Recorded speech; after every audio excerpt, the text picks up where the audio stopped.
right. Well, welcome to Table for Two, a D&D duet podcast where we change roles as often as our main character changes identities. My name is Nick Kennedy, and I am returning to the DM's chair tonight. With me, as always, is Janna Harrison, and I am back in the player seat. feel good, more comfortable. um, I don't know. It was a little bit of a switch this time. I was like, wait a second, hold on. What do I need to have ready? so, Yeah, and we're at a kind of a weird point in the story. We took a step outside of reality for the last couple of sessions and into the kind of inner psyche of our main mhm. characters, I should say. Uh, Tonight we return back to the material plane, if you will, and we kind of pick up where we left off near the end of session two. Um, so we're gonna kind of recap a little bit of what's going on back on the material plane, um, and let Quinn and Reeves' psyche lie for now. So back in reality,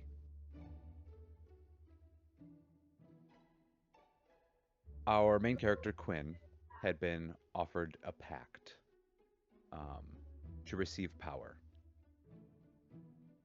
Quinn agreed to this pact and, in return, seemingly had their identity split in some way. A new being awoke on the floor of a cavern where Quinn had fallen unconscious. This individual, known as Reeve, was guided essentially out of this cave and back to Quinn's home, where they encountered one of Quinn's co-workers, friends, almost kind of life guardians, Marin Gearsworth. In the midst of what looked like a tossed or partially destroyed room, Reeve at first approached Marin with some caution, I think assuming Marin was the one responsible for the destruction. Um, but after some conversation and a little bit of convincing, Marin started to reassure Reeve that they were in fact friends, and Marin kind of entreated Reeve to return to Marin's home with them, um, to kind of figure out what's going on, understand why Quinn has been missing for nearly 2 days, um, and maybe figure out also what happened to Celine Drake, and just generally be safe after having found Quinn's apartment tossed and Reeve showing up in a kind of disheveled state. I, Reeve sort of convinced Marin to detour into a bar for a little bit, but when they eventually returned to Marin's apartment above said bar, they were ambushed by some cultists that they had originally been on the trail of in the first place. Um, Celine, Drake, and Quinn had set out on the hunt for a missing professor from the Rutherford Conservatory and encountered some cultists mid sacrificial ritual, if you will, of that professor, Alaric Cade. A few of these cultists and a wool golem ambush Marin and Reeve in Marin's apartment. But this newly empowered Reeve very handily defeats them, tears the golem apart, rips its core out, and helps just slay the rest of the cultists in Marin's apartment. Marin encourages Reeve to settle down for the night, get some rest, and figure out a way to deal with the bodies, and in the morning go and visit with the headmaster at the Rutherford Conservatory, Headmaster Elias. Mhm. And that is where we cut at the end of episode 2. And that is where we will pick up again now at the beginning of episode 5, the next morning.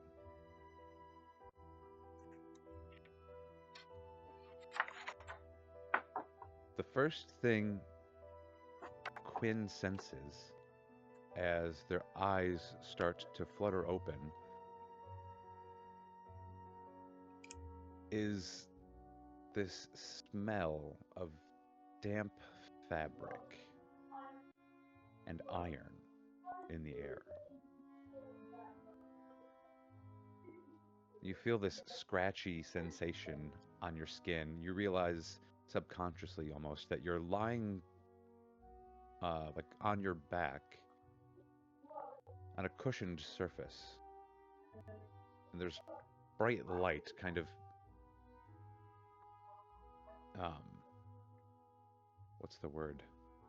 Assaulting you through your eyelids. So it's almost a struggle to force yourself to open them, but it is urging you awake.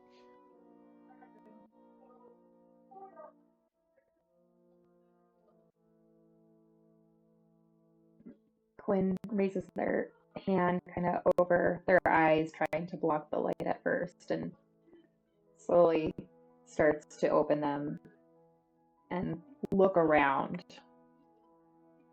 trying to reorient themselves to where they are. They feel the cushion beneath them and they look down. You are on an overstuffed, old, rough, rough spun wool red couch of sorts, laying down.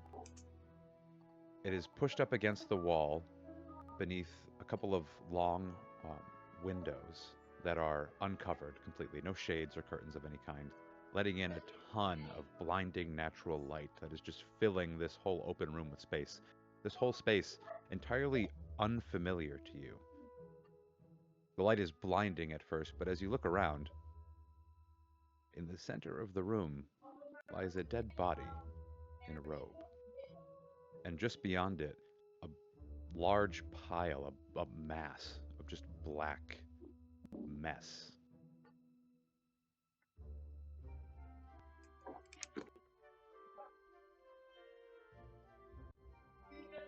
Quinn is going to start to get up off the couch and make their way toward the body in the middle of the room.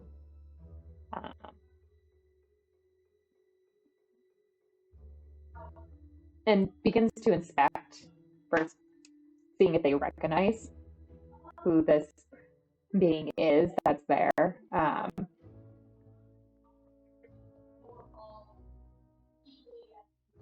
And is actually going to go ahead and rummage through I don't know, their clothing or whatever they're wearing to see if they can gauge anything further on this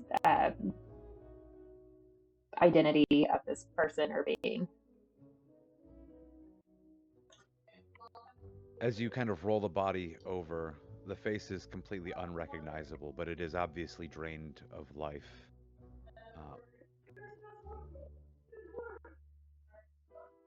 Who are you? And again, as you rummage, go ahead. Yeah, as I starts going through clothing and pockets, seeing what they can find. As you rummage through their belongings a little bit, you'll notice a few things. Around their neck is a small, very thin golden chain, which has a small ornamented golden crook hanging from it. And on a almost hidden, kind of sewn in secret pocket inside of their inner tunic is a small round up scroll. And when you unfurl it, it details a ritual process for bringing life to a golem.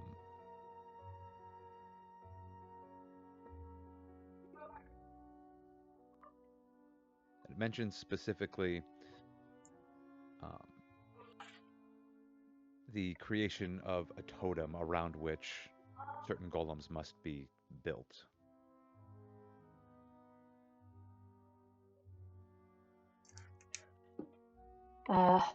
Recognizing that this is detailing out a totem, Quinn is going to start looking around the room to see if they see a totem anywhere or anything that could potentially be this totem.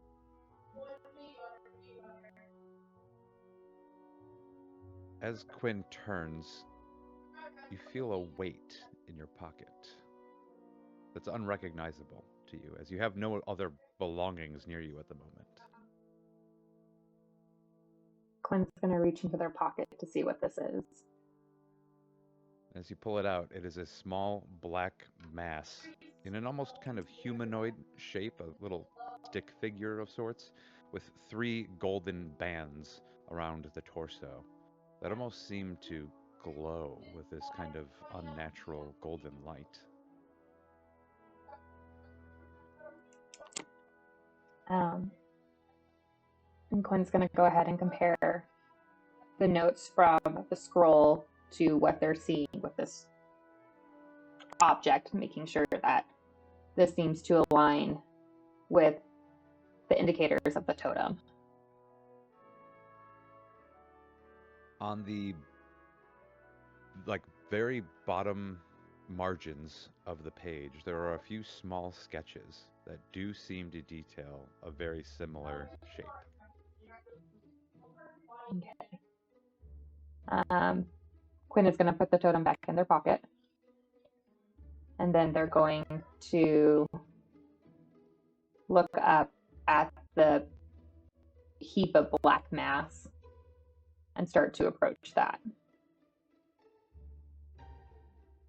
As you walk towards it, you hear from behind what appears to be a sort of room divider, not an actual full wall, but just like a partition of sorts, a shuffling sound, and then a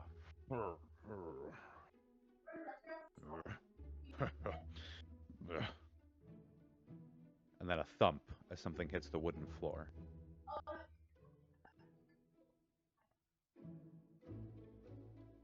Quinn's going to start to kind of like peek their head around the partition, trying to be very quiet about it. Definitely a little concerned that maybe there is something that shouldn't be here with them. And they are going to go ahead and start to maybe like pull their dagger out just to have at hand. As you peek around, you find yourself face to, I don't want to say face, but nude body, unfortunately, as you've stumbled into Marin's bedroom. You peek around the partition, and he has just woken up. The sound that you heard was him kind of just like rolling out of bed, feet landing on the floor. As he stands up, the sheets fall away from him. I imagine Quinn kind of shies away.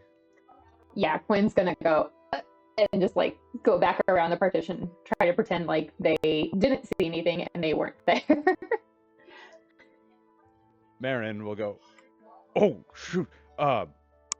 Reeve, I didn't know you were awake. My apologies." And you'll start to hear the sounds of like fabric shuffling and stuff behind the partition. Just a moment.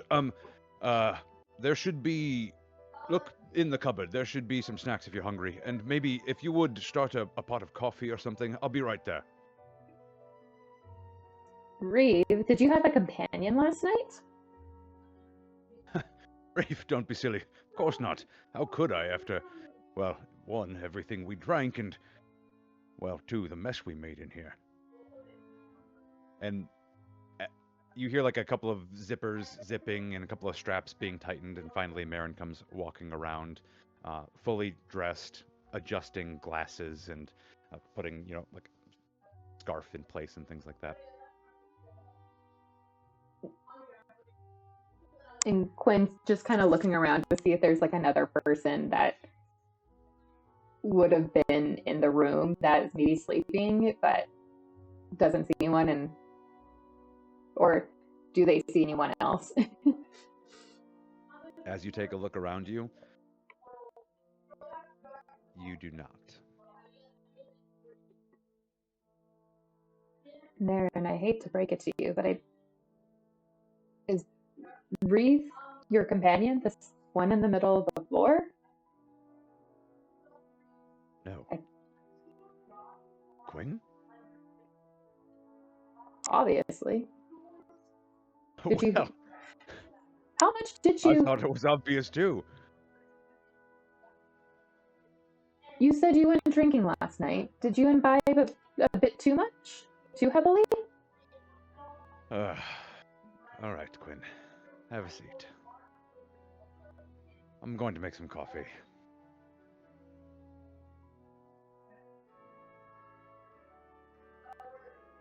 Marin will spend the next hour or so essentially relaying the last 24 hours from their perspective to Quinn, and it will culminate with the final story of Reeve, Marin drinking, kind of getting to know one another a little bit.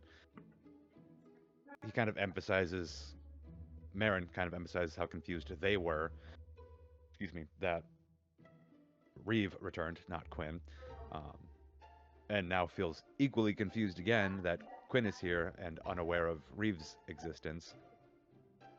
And so he finishes this tale with just this exasperated kind of, I don't know how to tell you two apart. I'm glad to see you, old friend.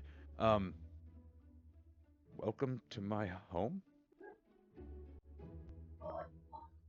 Was I cursed? Was there some kind of mind control that this Reeve is?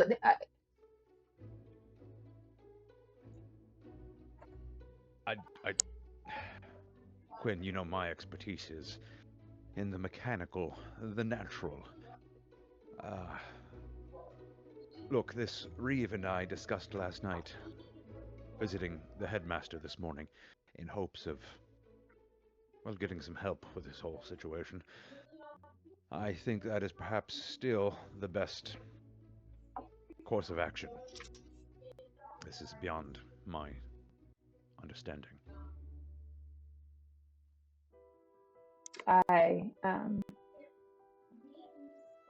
Yes, I believe that is the best course of action at this point. I don't recall any of the events that you just told me.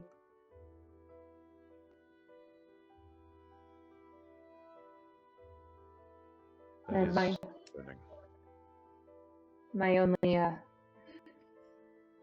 my educated guess is that either I was the subject of some type of mind control, a fugue state, um, possibly a curse. There was some type of ritual happening in the tunnels. Ritual.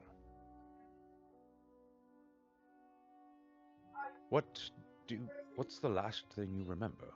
What happened?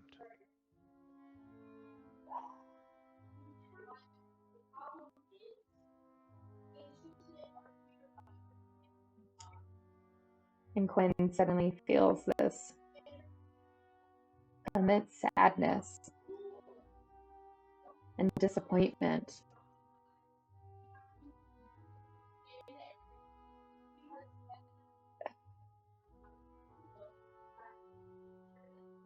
It didn't go as we planned, Marin.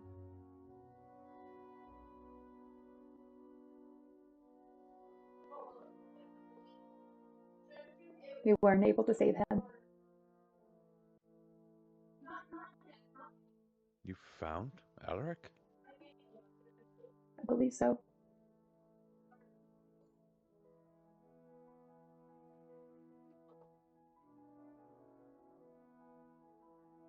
Do you recall more? What became of him?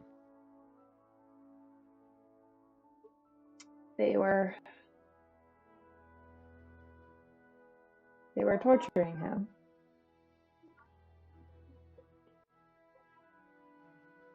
Almost drowning him with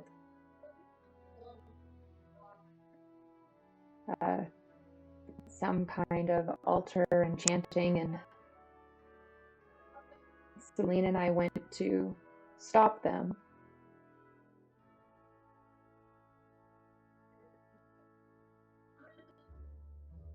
and it didn't work. We were to sneak in and infiltrate and save Ulrich, and it didn't go that way. Does Quinn remember Ulrich rising just before they passed? Yes. Okay.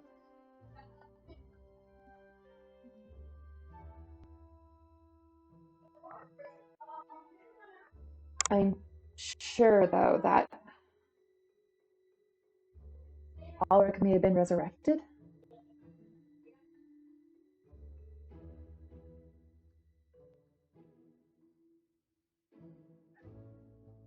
They tortured him to death and brought him back. I believe that's what happened, yes. Good God. To what end? The necklace, the symbol on the necklace that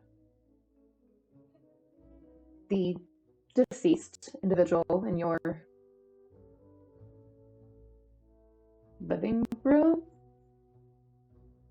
that symbol was all over the area of the church, and it was one that Celine and I had discussed when we had met with oh goodness, Marcellus, that was his name. Who's Marcellus? Some kind of connect that Alaric and Celine had known. She seemed to trust him. He had more information about this group? I believe he may have been working with Alaric in his research to explore this cult, this Church of the Shepherd.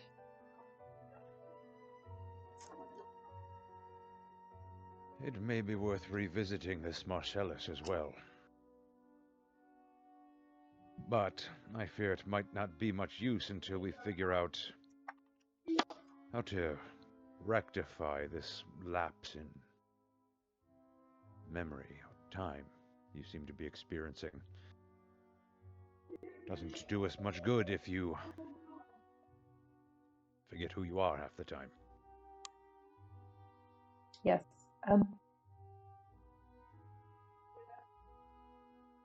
Quinn's gonna look around. Oh. Quinn's gonna look around.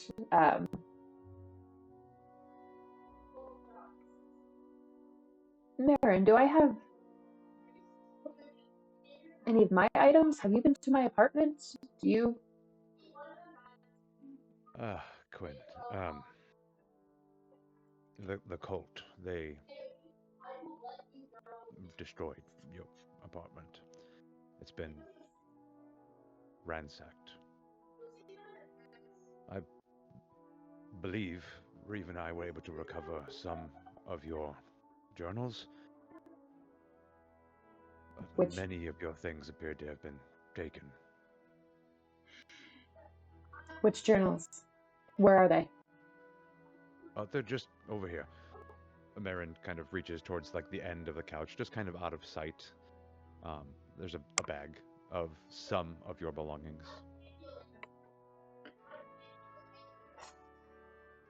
And this is all that was recovered.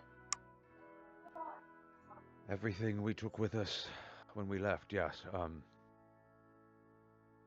The bakery beneath your apartment was also put to the torch, it seemed. I was rather afraid for your safety, so we left rather quickly.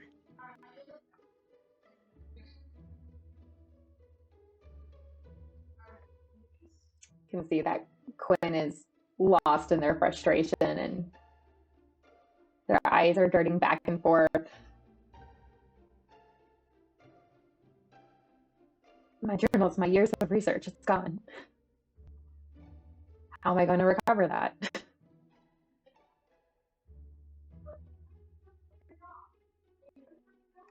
Oh, Quinn, you have your life.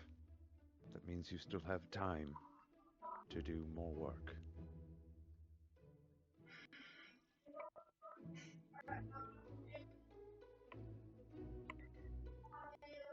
And perhaps there's some way to get back the things that were taken, and perhaps Headmaster Dorn knows of some way to reconcile your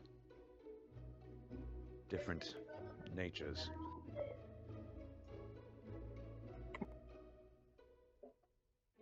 Yes, I suppose we should go meet with the headmaster. Hope is not lost, Quinn. Headmaster Dorn will know what to do.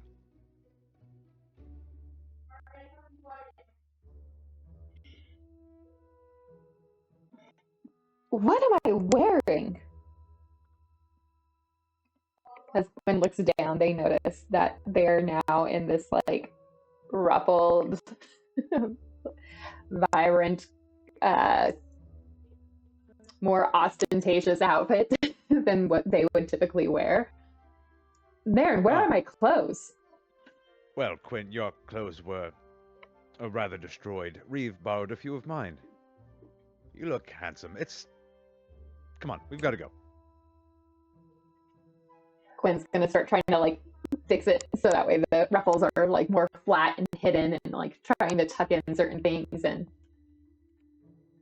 look a little more pristine. As you both walk out of Marin's apartment, Marin, looking kind of fully ruffled and decorated and whatnot, Quinn looking slightly less ruffled, but still a little bit frillier than perhaps they would enjoy to be. It is still kind of early morning. So as you head out of Marin's apartment, the city is just waking up. You are on the kind of western side of town. As you head down the stairs, you hear there is some kind of commotion's probably not the right word, but some merrymaking going on inside the pub that Marin apparently lives over. Um, it seems that that bar just never sleeps, more or less. As you head out to the street, you see lots of people leaving their kind of like tenement style houses heading off to work. They're kind of very obviously dressed in like the garb of tradespeople. They're heading towards factories or they're heading towards Wooltown specifically, with like lunch pails in tow, tool bags, stuff like that. There are a few small carriages running here, but they look kind of rickety. Most of them only fit two, so you could manage to catch one back over to the Green Shade District if you want to head to the conservatory. Yeah, Quinn is going to attempt to flag down one of the carriages and or hop on, while also being very Quinn. Starts directing and kind of backseat driving. We need to go to the Green Shade District. Post haste. Just picturing And like, no, take a left here. exactly. Please connect right. Yeah. No, no. To avoid the workman traffic, you need to go down this alleyway. Otherwise, you'll be held up for another 3 to 5 minutes exactly.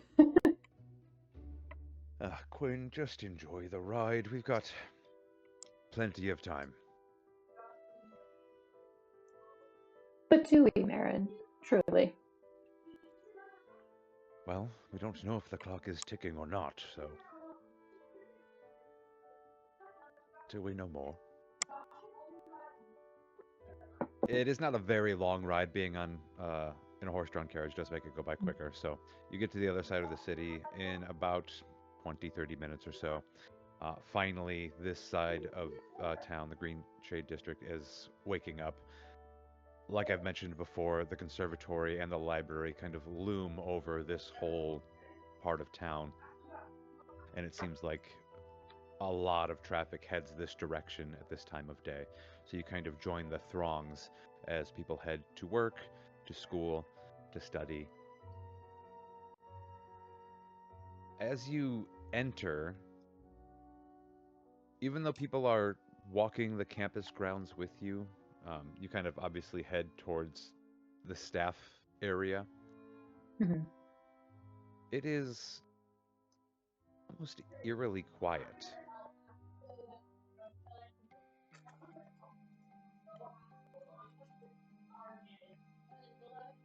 The halls that Quinn and Marin are very comfortable with and very familiar with being bustling, full of even staff, seem empty.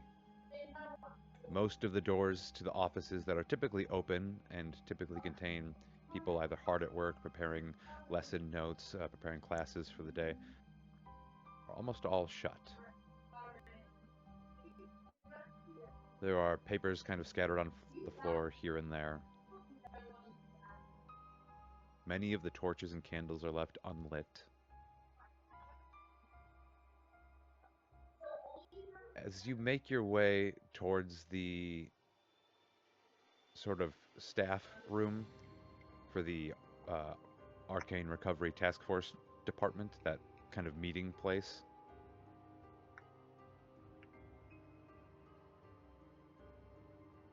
its door is ajar, ever so slightly, and there is a very dim amount of light coming through the door, much less than usual. Quinn and Marin will recall there was a fireplace in that room at the far end of the conference table. It's usually lit, and that usually is more than enough light to flood the room. Instead, there is just like the tiny flickering of a flame coming through that crack of a door. Quinn's gonna hold up their hand. Marin, this does not feel right. We need to prepare ourselves. With all that's happened, I don't trust this.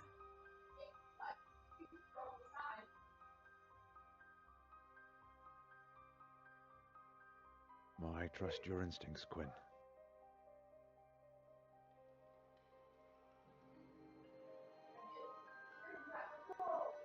And Quinn is going to prepare mage armor. We're not going to cast it yet, but it's going to be prepared. So if something pops out that they don't recognize when they look through the door, it'll spring into action, I guess. Okay. So they are going to try to sneak and very quietly peek through the door. So they're trying to be very quiet and subtle, and not alert anyone to their presence if there's anyone there. Okay. Make a stealth check, please. Okay.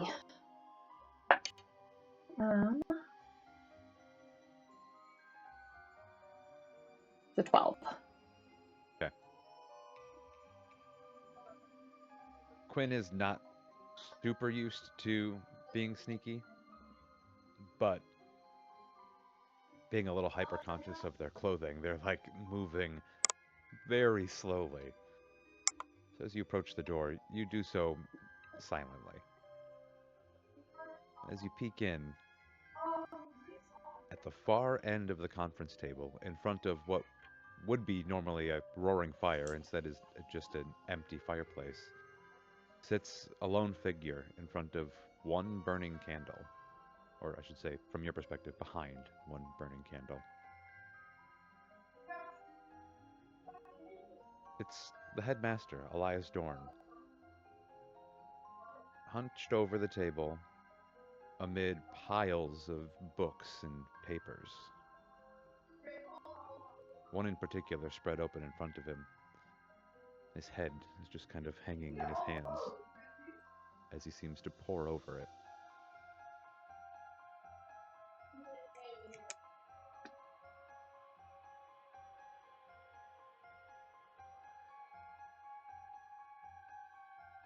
Headmaster? Quinn, is that you? Come in, child. He grabs the candle and gently lifts it up a few inches just to kind of illuminate the space towards you a little more. Its light barely reaching a few more feet across the table. Quinn's gonna motion to Marin to still be ready. You see Marin reaching into the pocket of his coat to prepare something. And Quinn's going to slowly go into the room.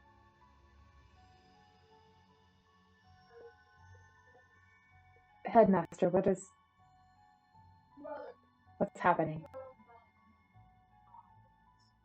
The headmaster looks at you, confused for a moment. Quinn? Is that you?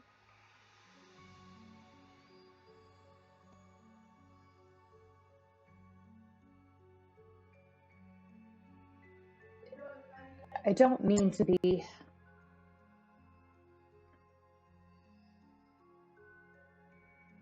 vague, but Headmaster, based on what I've seen,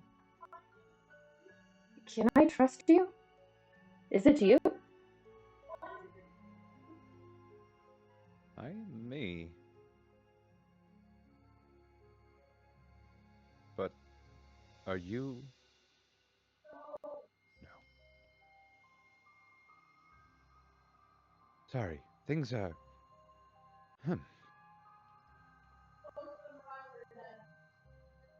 Things are changing.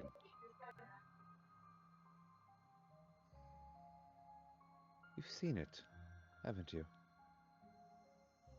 The cracks, the tears.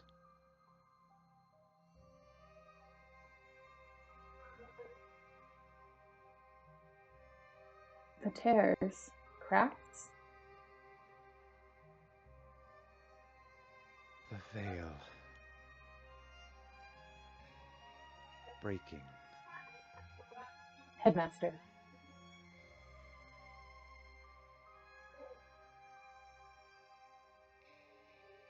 I'm sorry, Quinn. I thought you'd seen it. I swear it's like he's looking right out of you. Who?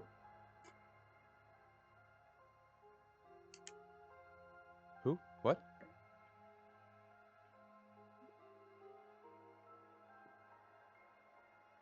Quinn is now feeling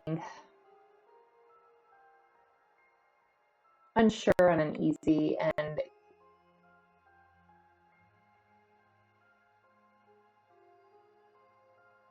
I guess describe it as a vibe check on the Headmaster to see if he's all there. Go ahead and make an insight check. Okay.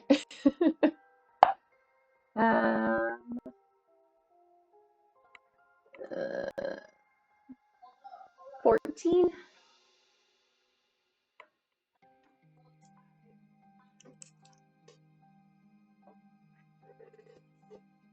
He doesn't seem entirely all there.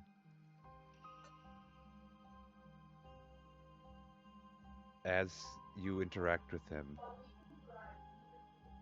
his eyes focus and unfocus on your eyes, and then it's almost as though he looks just beyond your eyes.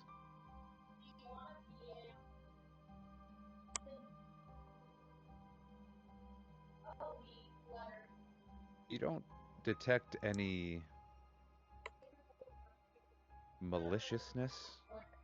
His posture is not on edge or angered in any way. His form is very much exhausted. He looks physically weakened and distressed.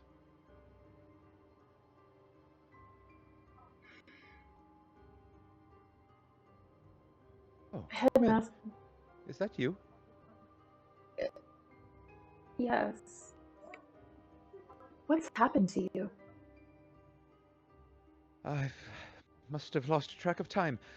When did you return? Sorry, I've been studying. Starts to shuffle books aside. You've been gone. How long have you been gone, Quinn? Quinn's gonna look at Marin and how long have I been gone? Headmaster, it's been nearly 3 days now.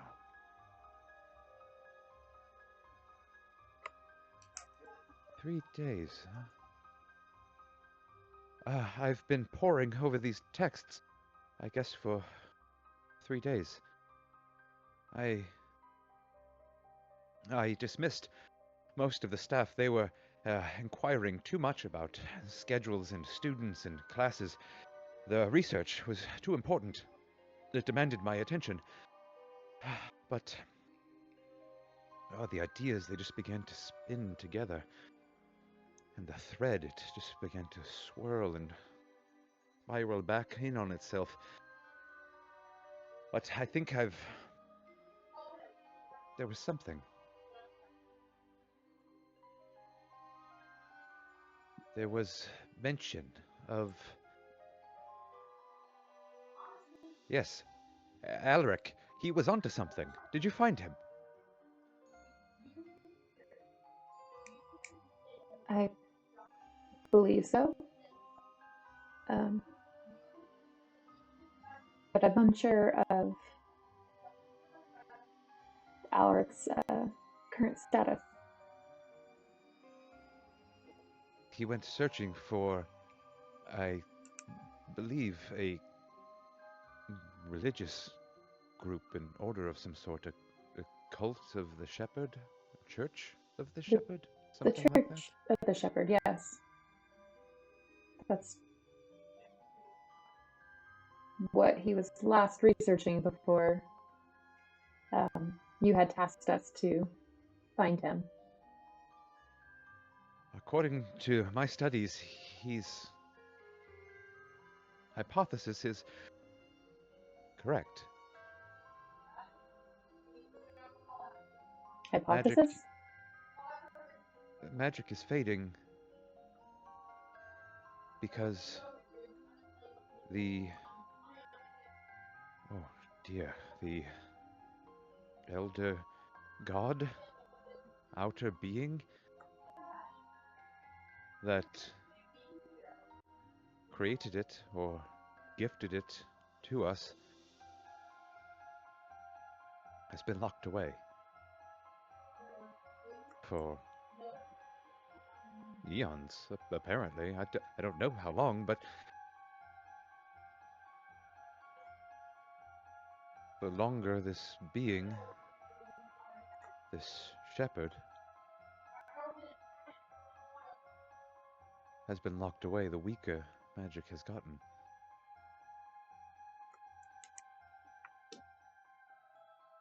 Diluted.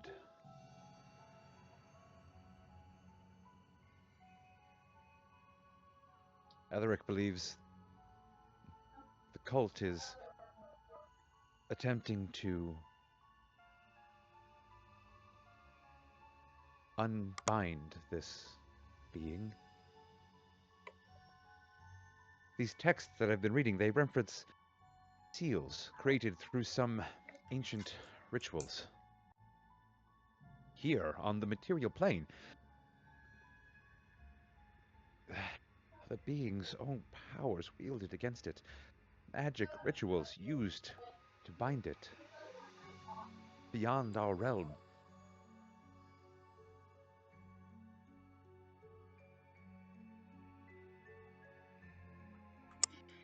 I believe this Church of the Shepherd is attempting to remove this veil, this lock, and free this shepherd to restore magic.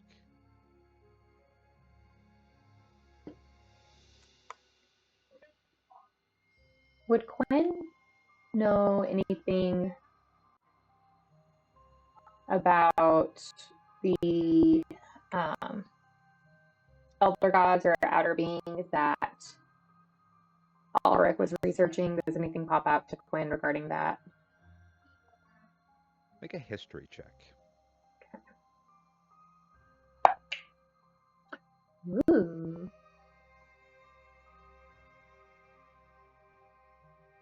That's going to be a 19.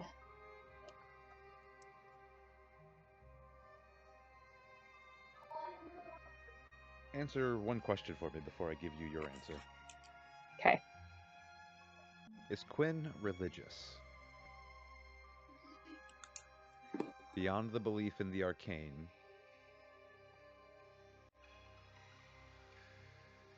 would Quinn believe in a higher power?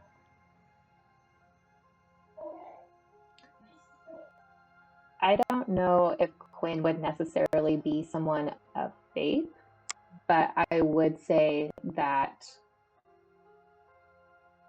they have studied religion and the history of religion specifically, to gain a better understanding of the world around them.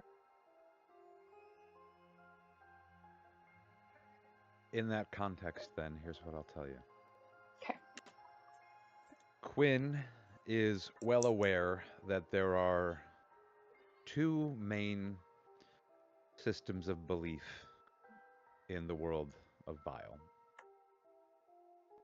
The more common one in the country of Autumnia is a monotheism belief in the god called Yog.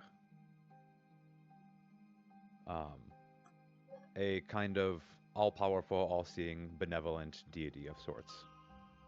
The other is a similar interpretation of a monotheistic god named Aza, worshipped largely in the Western countries and continents, but similar monotheistic. Those are the two predominant religions throughout the world. There still exists a pantheon of polytheistic gods that many people do still refer to as the elder gods.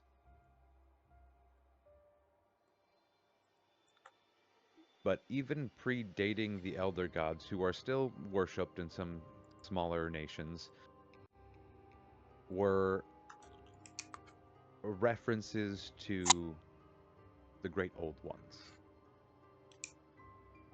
Quinn, I think, understands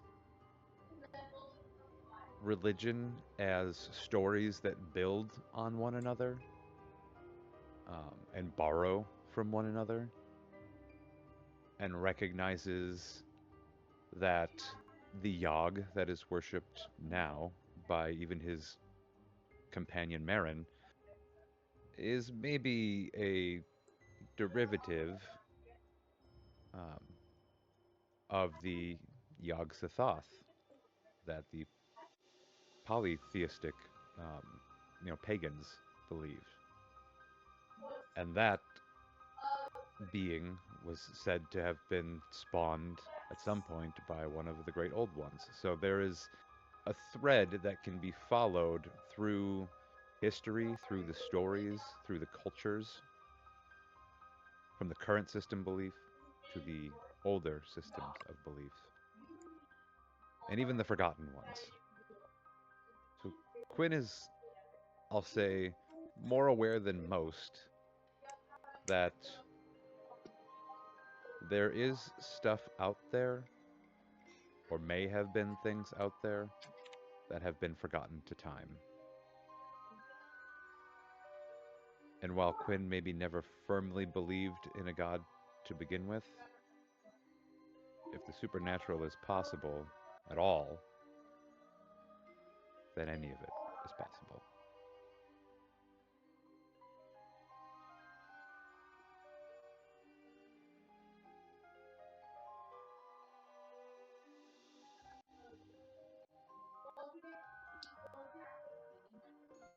You said the elder gods. as in the historical pantheon.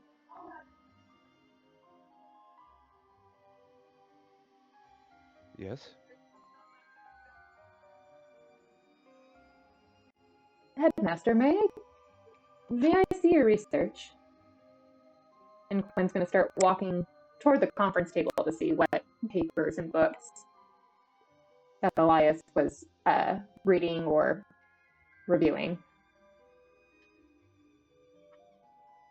Well, much of this won't make much sense to you. You haven't had quite nearly as much time to review and refine your studies as I have. He's going to start to like shuffle stuff closed. I'd like you to make an, I'll say investigation check. Yeah, just straight. Okay. Okay. 22. Okay.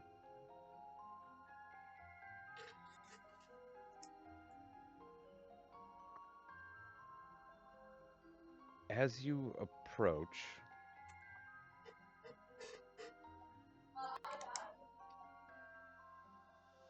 there are like a number of texts here, so it's a little bit hard to take in everything all at once. You can see the titles of a lot of it, and a lot of it does reference the other gods. Some things do even seem to be like mythological stories of the Great Old Ones. Those are kind of buried under decks of other more recent writings. Mm-hmm. The text that the headmaster is closing seems to be particularly old and deteriorating. You don't really get the chance to make out much of the text, but you do notice that the ink on the page that he is like currently closing seems to almost be shifting ever so slightly, as though like the black ink is almost crawling with tendrils.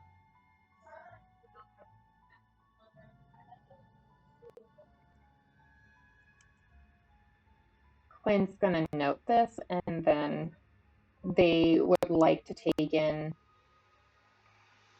as much visual observation of the book that Elias is trying to close. Like, what does this cover look like? What color is it? Are there any significant tears or markings on it? Even if they're not able to see the title, just something that would distinguish it, so maybe they could search for it later. Okay.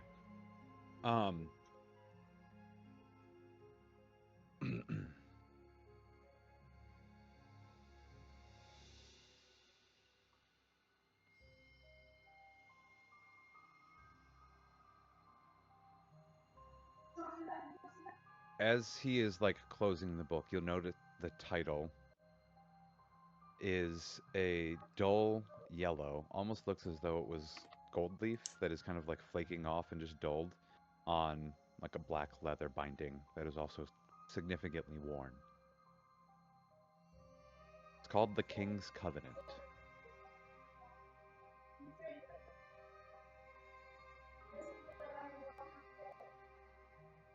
Okay.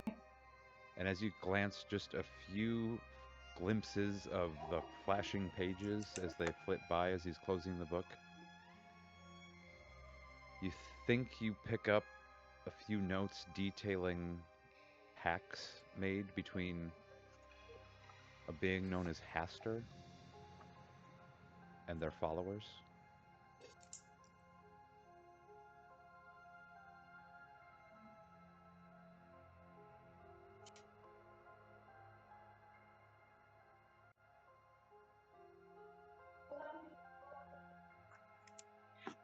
Okay.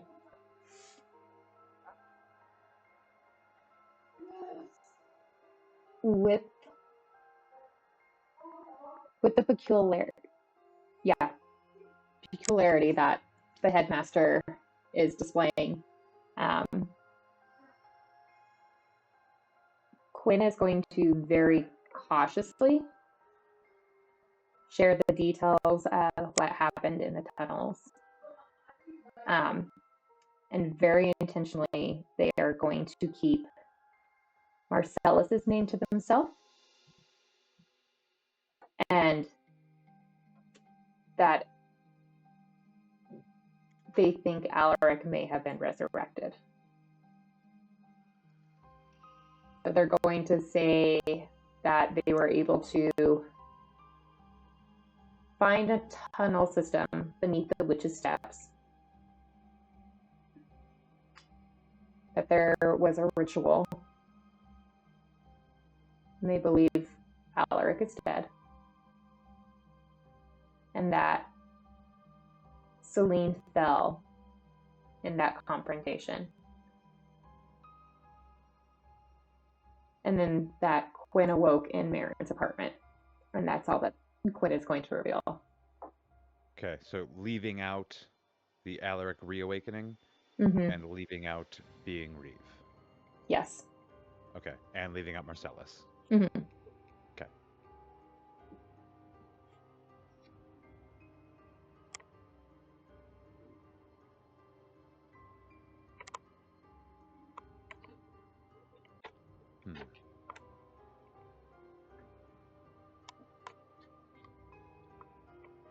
This Drake was really growing on me. That's a shame.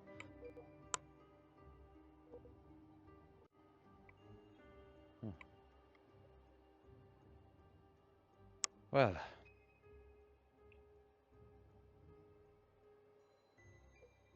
I see only two paths forward from here, then. We have to follow in Alaric's footsteps. And there's really only, I think, two choices. Either put an end to this Church of the Shepherd, and in doing so, ensure that magic will ultimately fade from this world. Or follow in the cult's footsteps. Break the seals. Do you truly believe that this is the only way to bring magic back? This is the closest we've come to any semblance of the truth.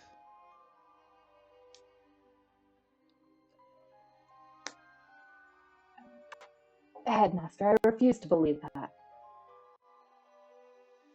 Torturing,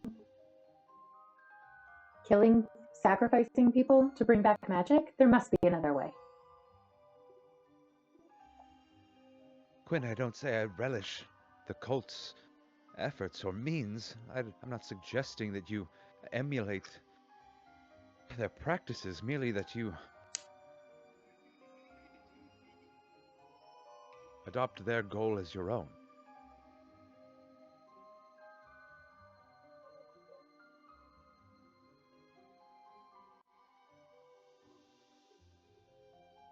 Who knows what happens if they unbind this being? But what happens if you unbind it?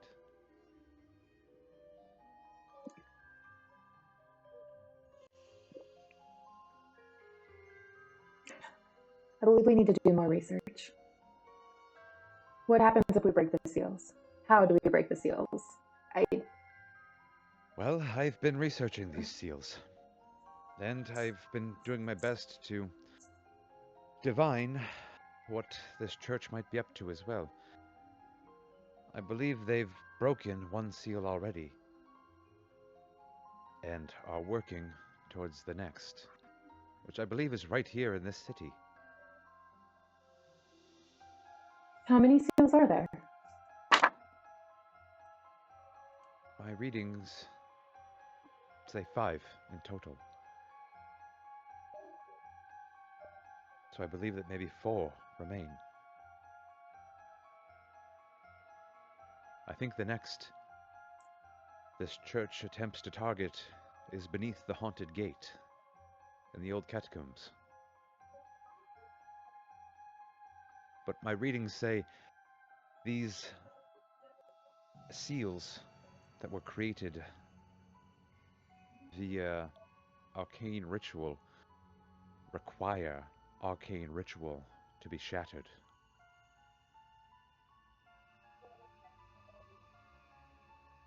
I think you need certain tools to break these seals. A key for a lock.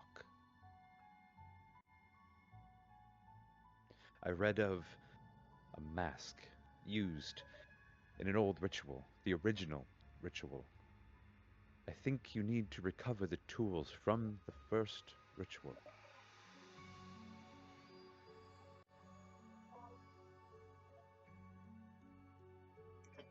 Is the mask the only thing, or are there other notes of what items were involved in this first ritual? I think there are others, but I haven't had time to read through all of the descriptions of all the tools. I've only just uncovered this note. There's much deciphering and interpreting that must be done. The first thing I decoded was this mask of yellow.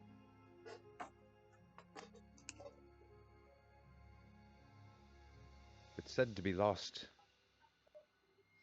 somewhere beneath the hollow well in East Varnes.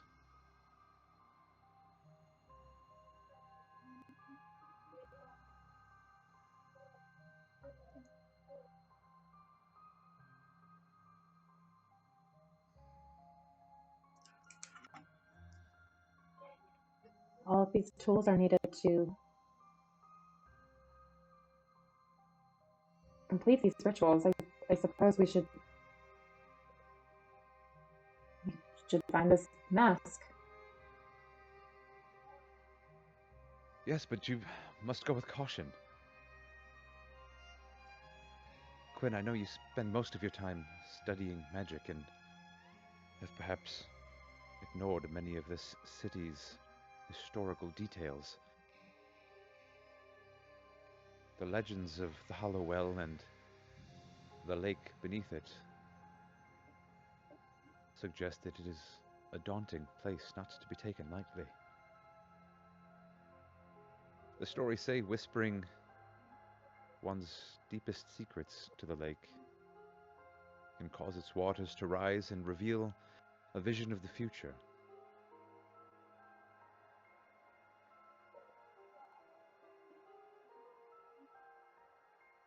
What I read, I think the Mask of Yellow was lost there because whatever truths might be revealed along with it were meant to remain buried.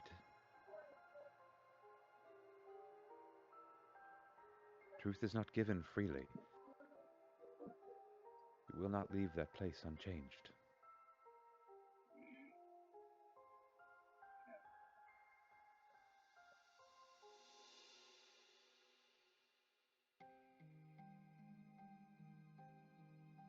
Headmaster, you trusted me to go with Miss Drake. And that alone has left me changed.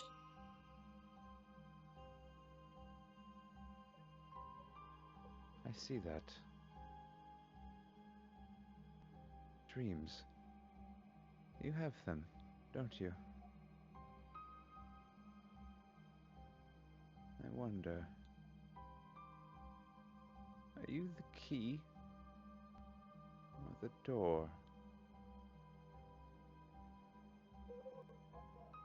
Headmaster, I believe you may be sleep deprived. Quinn, when did you get here?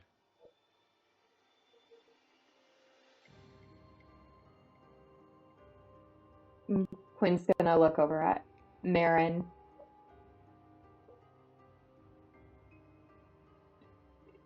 And then kind of like a... You're hearing this, right?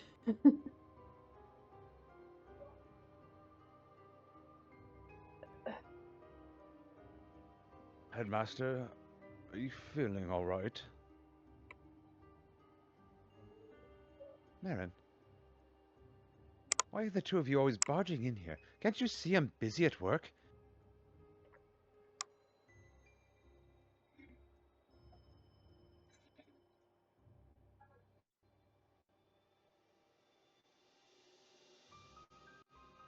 grabs the tomb that he shut, pulls it back towards him, begins to kind of open the pages again and pulls it close.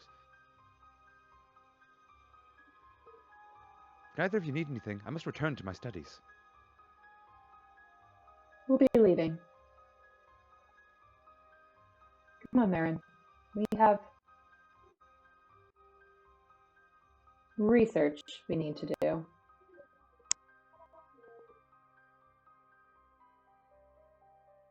As you head out towards the door, you just hear the sounds of the headmaster turning pages.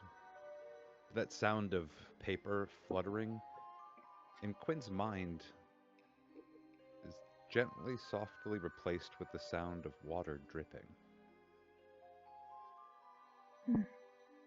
As you walk down the hall,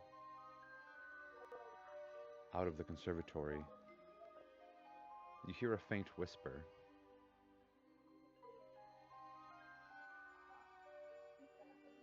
He is waiting.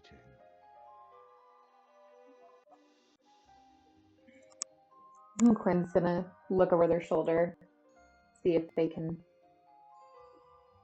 gauge where that whisper may be coming from. There's no one around.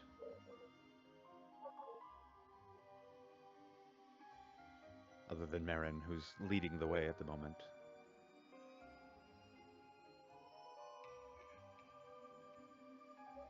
Well, that was odd. I've never seen Headmaster Dorn in such a state.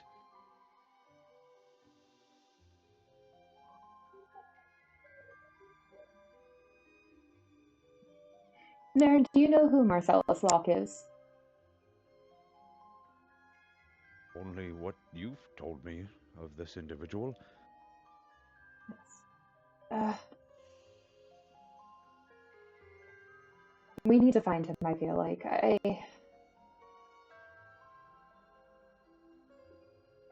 Ulrich and him were working very closely together, and I feel like he might have more information, and Investigator Drake seemed to trust him. Have any idea where he lives?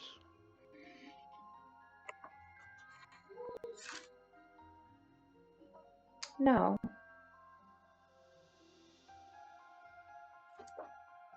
But we did meet at the tavern. I wonder if we would be able to get more information there.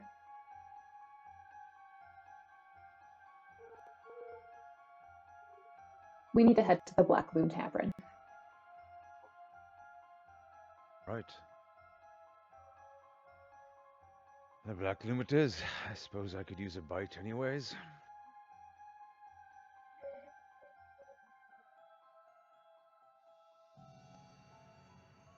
So you guys will head out, I assume, catch another carriage and head over to the Wooltown district. Is that correct? Yes. Okay. With that, let us take a short break, and we'll return in a few moments.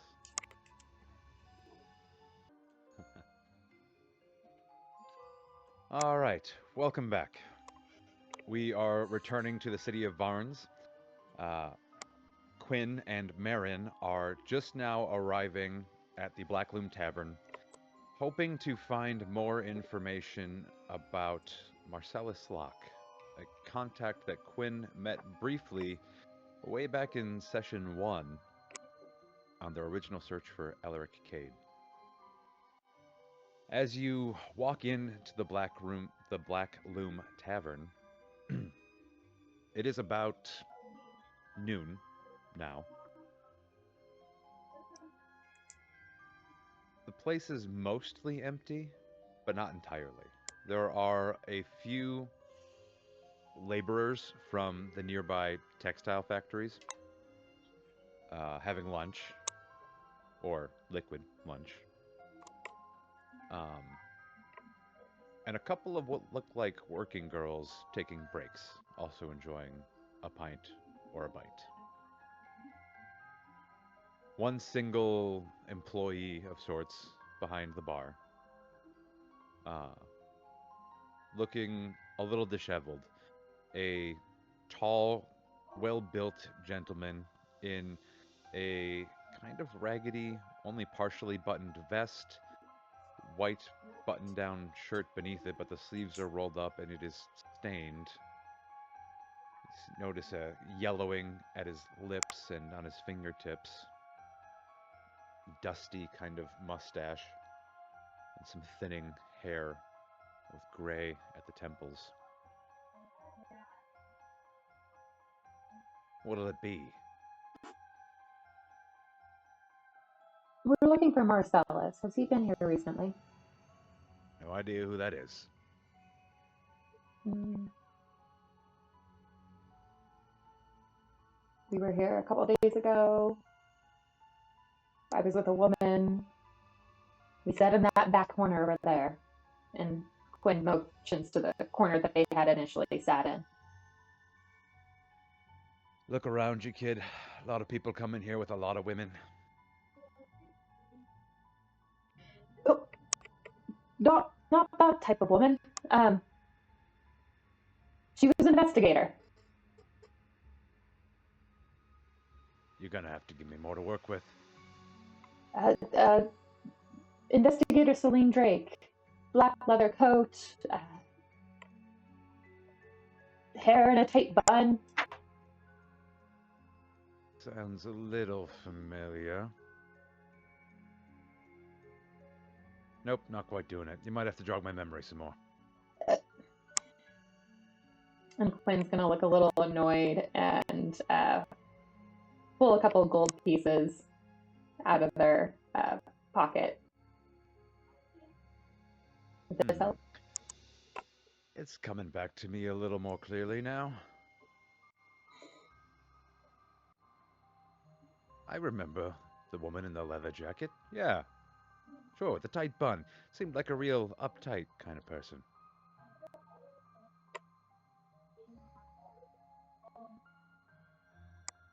She was a wonderful person.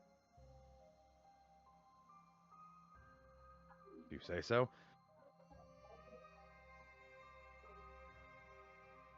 Do you recall the gentleman that we were meeting with, though? I remember you and the woman.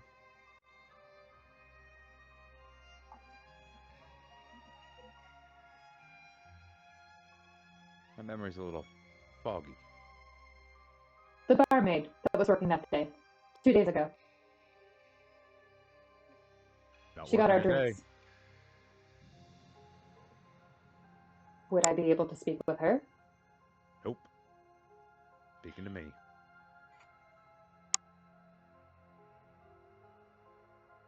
Name's Booker Morgan, by the way. Owner of the Black Room Tavern. Yes, Welcome back. I apologize. Mr. Morgan, this really is a matter of utmost importance. Oh, and I take it with all due sincerity. But like I said, my memory's a little foggy still. Quinn's gonna look over at Marin. Oh, Jesus. Sure. Marin will pull out a few gold coins as well. I guess in Marin's tongue it would be, oh, yog. Here you go.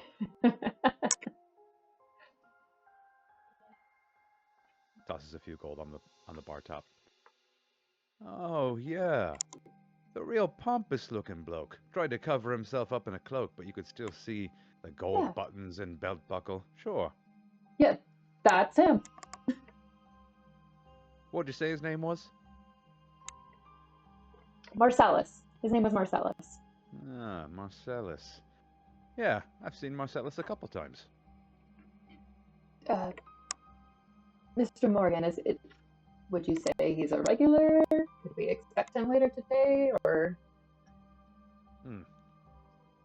Only ever saw him here meeting with you and one other fella. That must be Alaric that he was meeting with.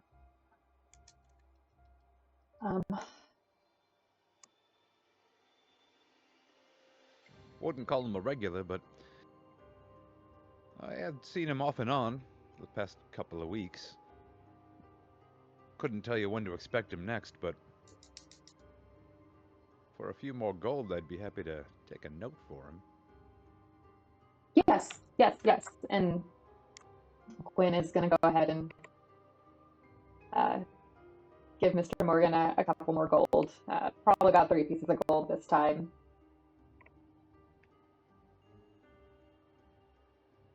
Booker will pull out a ledger book, tear out a page, grab something to write with. All right. What do you want me to say to Mr. Marcellus next time I see him? Um,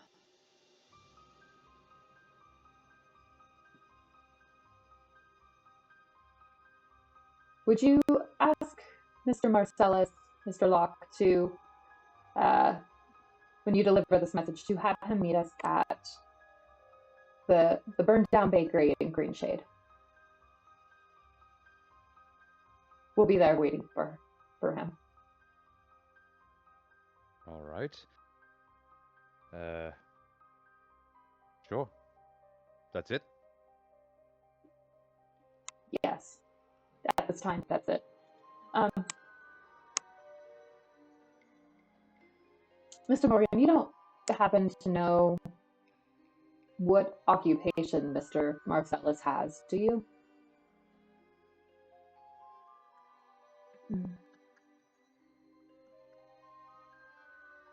Something fancy, I suppose. Wingtips didn't polish themselves. Yes, yes.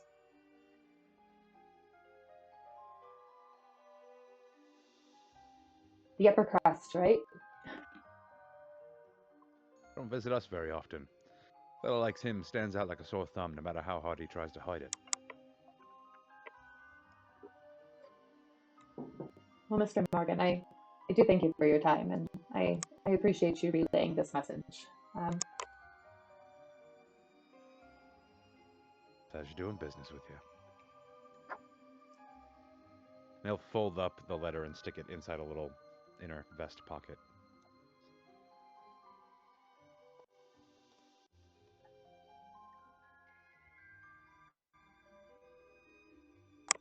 Well, Marin,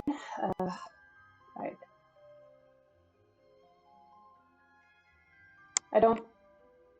I'm not quite sure where to go from here. My next guess would have been to see if we could track down Mr. Locke at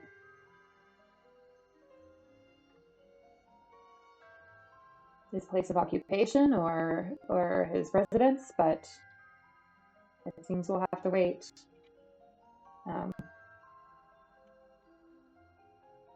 You don't think we should head to the well? We could. We can certainly head to the well and begin that investigation.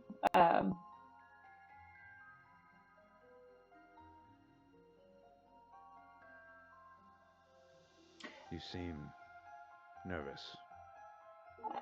I am. It just something feels a little off. Not quite right recently. And I'm concerned about our interaction with the headmaster.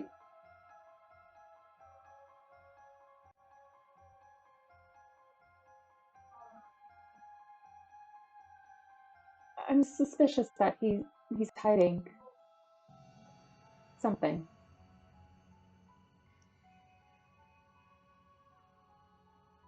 Oh, we've both known the headmaster for years.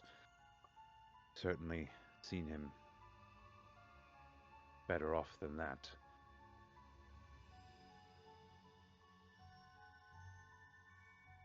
I hope whatever he's going through is temporary. Perhaps it's just exhaustion. He is also getting older. Maybe it's just time for him to retire. I don't know. I don't honestly believe he would ever lead us astray. Maybe not astray, but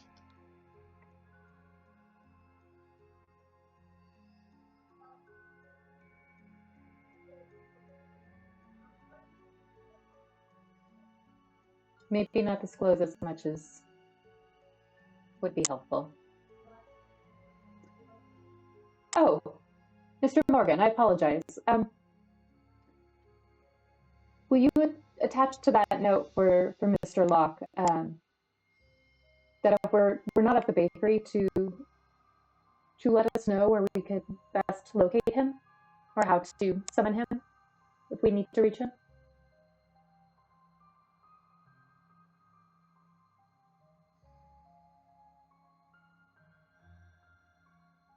I've got a couple more gold.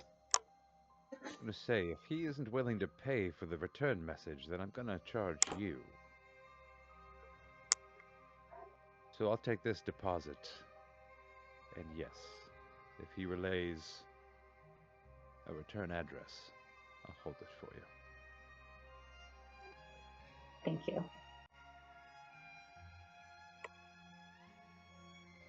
And then Quinn's going to slide a couple more gold over to Mr. Morgan.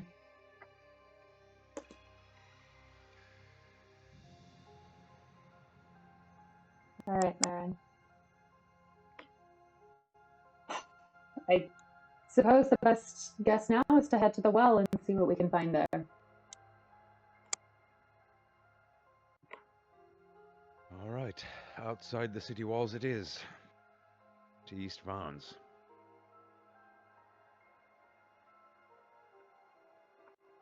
Marin will lead you back out to the streets, hail another carriage, and head towards the easternmost wall of the city.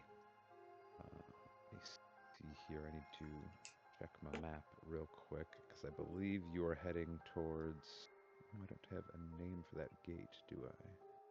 There is one gate out of East Varnes. There's still like one main thoroughfare there. Heads into essentially a suburb, excuse me. That is actually a rather nice part of town. When this is kind of like northeast of Grimfire Village, which you'll recall was essentially like a rundown shanty town. Mm-hmm. When that started to fall apart, the populace that didn't want to or couldn't afford necessarily to live inside the city gradually kind of started to migrate northeast and resettled a little bit in East Varnes. Whether it was just to get a little bit further away from that entrance into the Underdark and the creatures that would come out of it, or because the land was a little less spoiled on this side of the city and a little more ripe to be replanted and whatnot. Could be both. Suburbs essentially sprang up. They're not quite as sprawling as the city itself, but they do go on for quite a while, blocks and blocks. The Hollow Well is at the far eastern end, basically the outskirts of East Varnes. It is one of the first places that water was found in the whole area, and is therefore now kind of a forgotten relic. It stands off in a field a few hundred feet away from the nearest road by itself. There are signs that point to it as kind of a landmark historical fixture of the area, but beyond that, it is not an area that is maintained or upkept in any way. So as you leave the city and as you leave the suburbs, you're on foot out here at this point, heading out towards open plains that lead to eventually dark kind of wilderness and forest. The well stands as this ancient, abandoned stone fixture. Its rim is cracked and weathered. There's moss and creeping ivy coiling around its edges, the grasses overgrowing up around it, as though nature is reclaiming the area gradually. As you approach, the ground surrounding the well is uneven and damp. But there's been no rain recently. And there's a faint mist in the air, carrying this subtle scent of brine. Not fresh water, Something ancient and stagnant. As you approach, the rustling of the wind through the grass seems to fall to a hush. The breeze itself dies, not even a stir. At this point, you are at dusk. Darkness is beginning to fall. Hear a voice coming from behind you. The road that you just left, which was empty save for you and Marin. Strange night for travelers. Even stranger to come seeking the well. As you turn over and look over your shoulder, there's a woman standing some 60, 80 feet behind you. Hunched over, long cloak, small lantern in one hand, a gnarled walking stick in the other. She appears old, but somehow not frail. She stands unsettlingly still for having gotten so close behind you without having made much noise.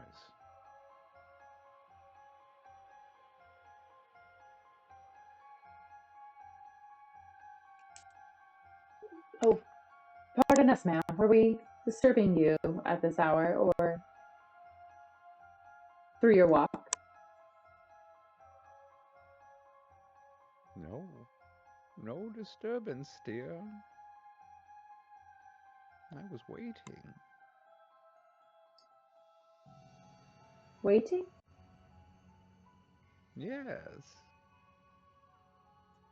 For you. Quinn's gonna glance at Marin really quickly. Marin is like just stunned. Silence.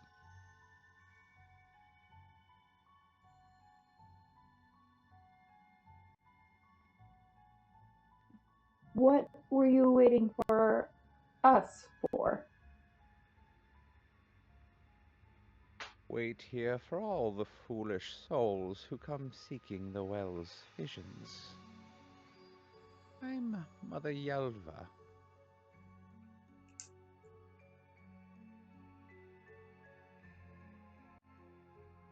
Does Quinn recognize this name?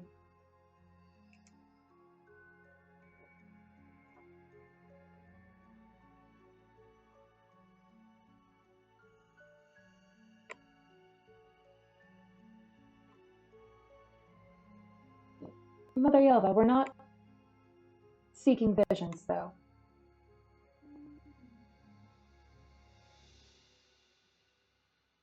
Do you seek, then? For what else does the well provide?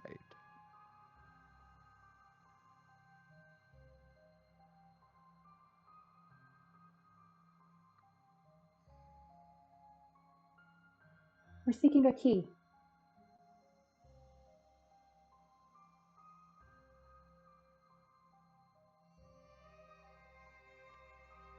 It's going to take a few steps closer, maybe half the distance.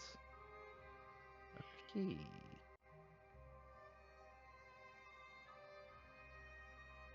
Are you sure you aren't a key already? Tell me, do you know why the city abandoned this place?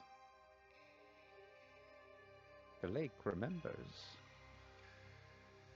Sometimes it whispers back.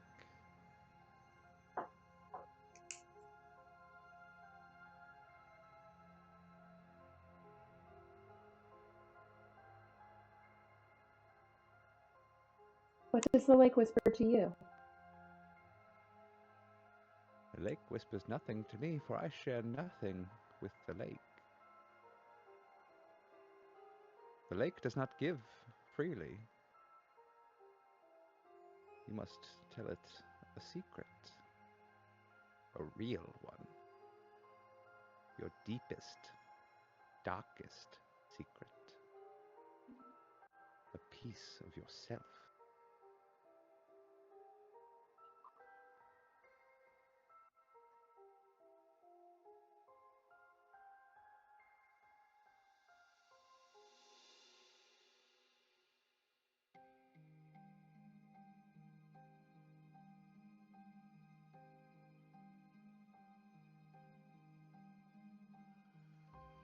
Mother Yelva,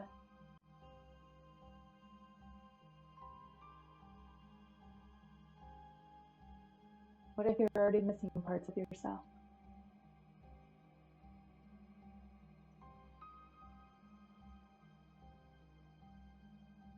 All the parts I miss, I gather from others.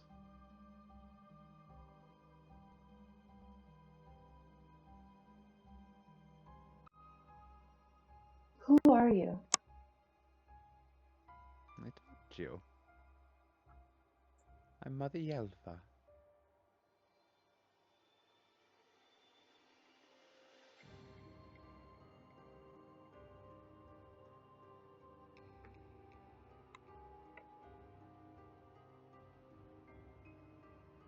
Are you afraid to enter the well and visit the lake?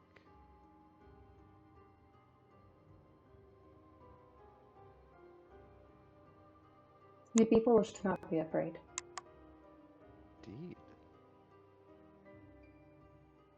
Perhaps I might offer a safer choice. What is that?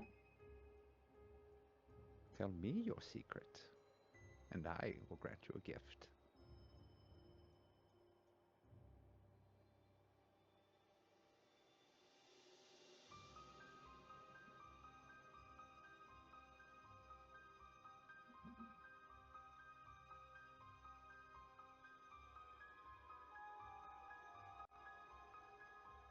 I feel there's a price attached to this.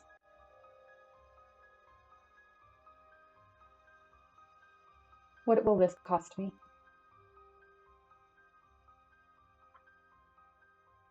No fair if I tell you the cost beforehand. There's cost associated with every decision we make. The fun is in finding out.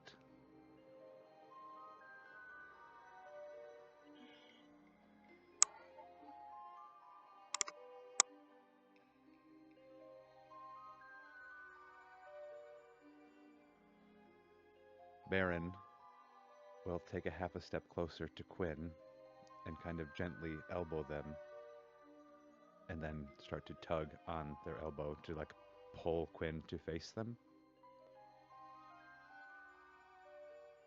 Quinn's going to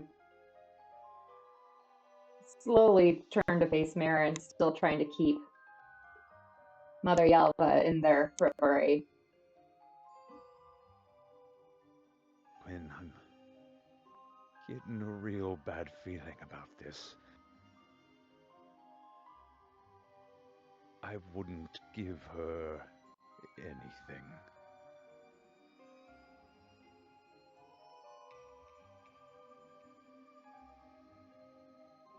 When Marin finishes that sentence, you hear a voice from very close to you. Mother Yelva, having closed the distance between you, and now standing some 5-6 feet away from you.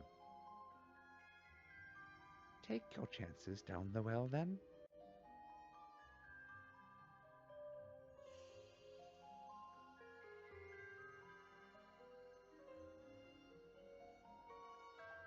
I'll be here when you return.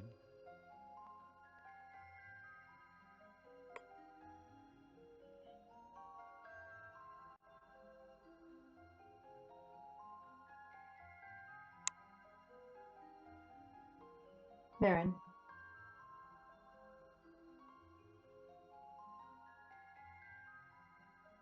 shall we both go down the well? Or do you want to stay here and watch Mother Yelva?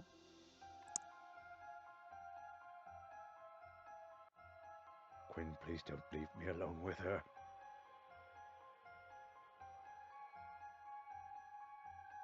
Are you prepared then? Yes.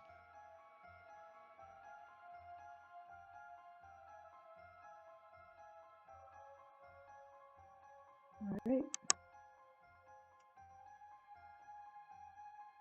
Quinn's gonna walk toward the well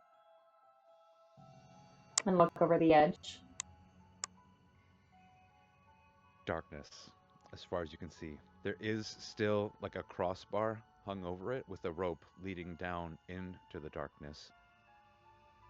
The mechanism, the handle, everything looks completely rusted and probably immovable.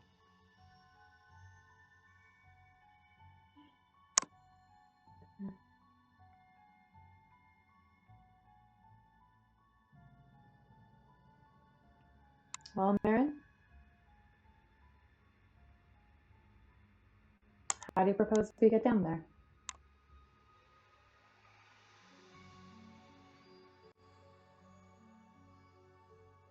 I can climb a rope. Can you? I'll do my best.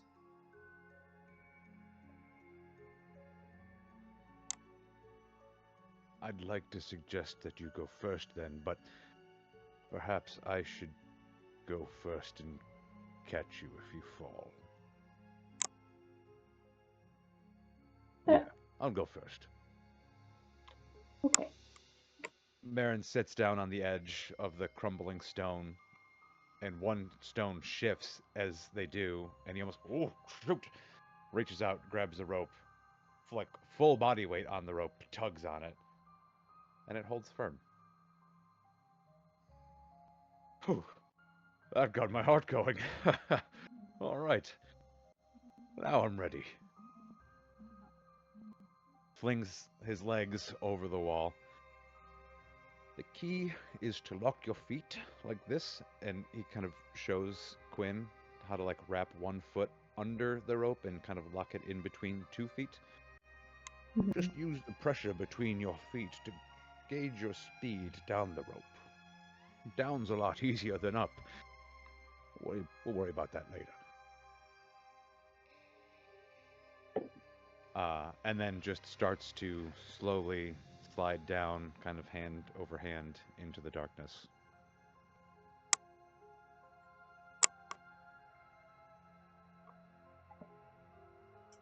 Quinn is gonna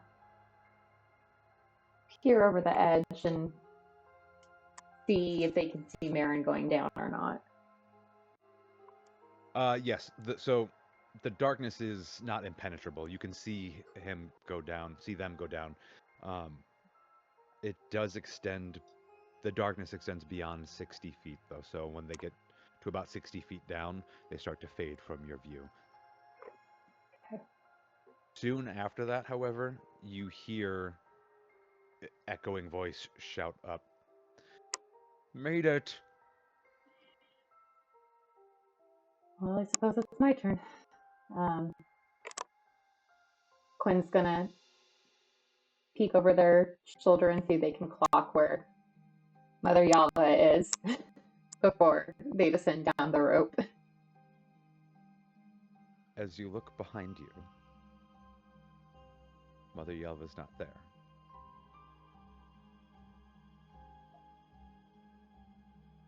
As you turn back toward the rope, Mother Yelva is directly across from you now, smiling and just watching.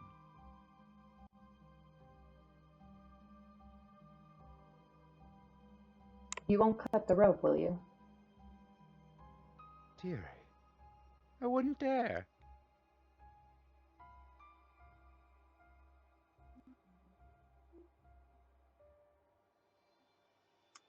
And Quinn's gonna start to descend down the rope.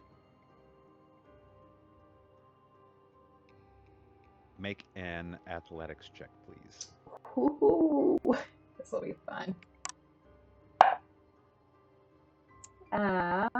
Let's see here. That's going to be an 11. Okay. You are going to get a tiny bit of rope burn on the way down, and your muscles are going to be burning a bit by the bottom. but you hold on tight. It's fear is just forcing every single muscle to lock up like iron basically on the way down. So by the time Mm. you get to the bottom, you almost can't let go because everything is locked in. You got to like shake everything out by force. Um, no actual physical damage, but just that overwhelming uh, tension. When your feet do finally touch the bottom, the bed of the well is damp earth, like dirt. No water, just slightly damp. You can see like an ancient, it appears to be like an ancient stream bed. There is rings of stone that form the shape of the well, but on one side of the wall is a big opening, almost 10 feet high, only about 5 feet wide or so, that leads into a tunnel. It kind of leads down into the earth and up into the north.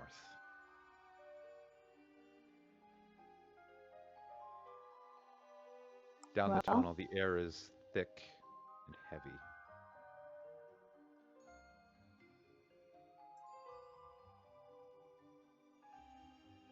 There's a scent of earth and, again, that old, stagnant water. Off in the distance, there's this faint, droning hum that seems to echo towards you.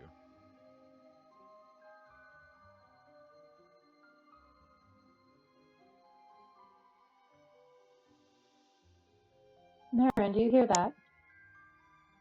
That hum? I do. I can't quite tell what it is.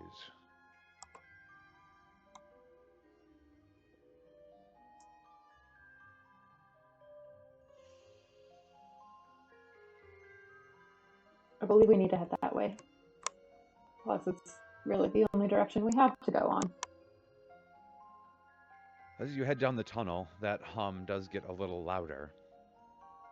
And you'll find that walking down the tunnel, there are spots of the earth around you that are damp, moist, but also some patches that are illuminated with these kind of phosphorescent fungal growths. They're kind of few and far between, but they pop up in patches here and there. Other than that, it is pitch black. Uh, just these faint glows of blue and green light from those fungal growths. Until you come to a fork in this tunnel. This is a cramped tunnel, mind you, so it's a bit of a relief, almost, to see two diverging paths.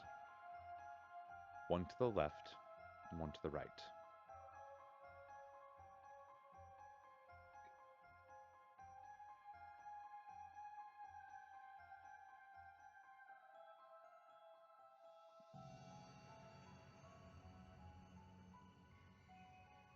We need to find the link, Marin.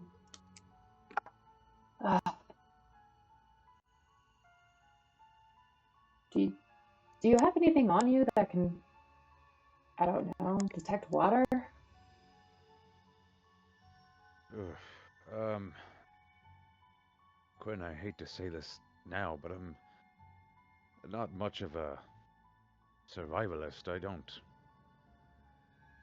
leave my lab very often. Um, Shoot, I don't know if there's much I can really do here. All right. Well, you may have to rely on some type of instinct. Make a perception check. Okay.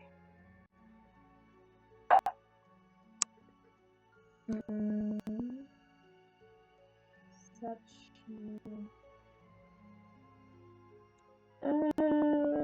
18? Okay. Yeah. The hum, the vibrating sound and feeling, is coming from the left path.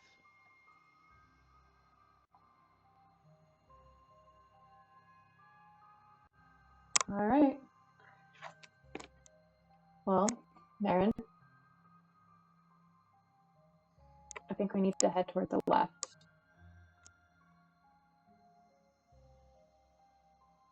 And Quinn's gonna start going that way, whether Marin's following or not. I'll take your word for it, and follows along behind you.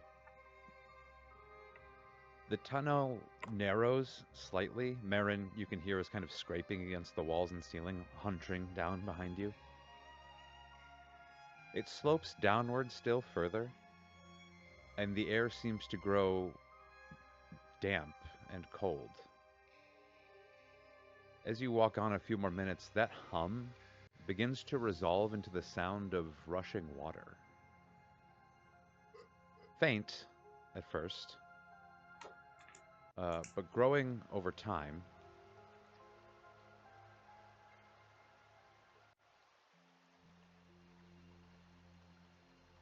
And the further you walk, the louder it becomes. And the more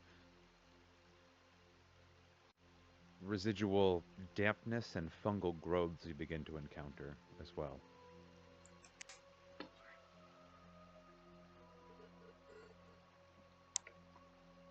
You eventually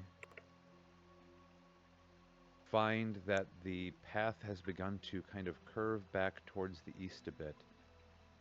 And just as it begins to kind of crest back upward in elevation, a few 10, 20 feet or so, you find yourself walking out through an opening on a small landing, only maybe 5 feet by 5 feet or so, standing over what seems to be a flowing river in a low-ceilinged kind of cavern.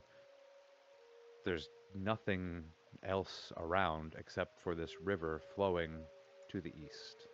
The water's moving kind of rapidly. And it has this kind of interesting phosphorescent glow to it. In it, I should say.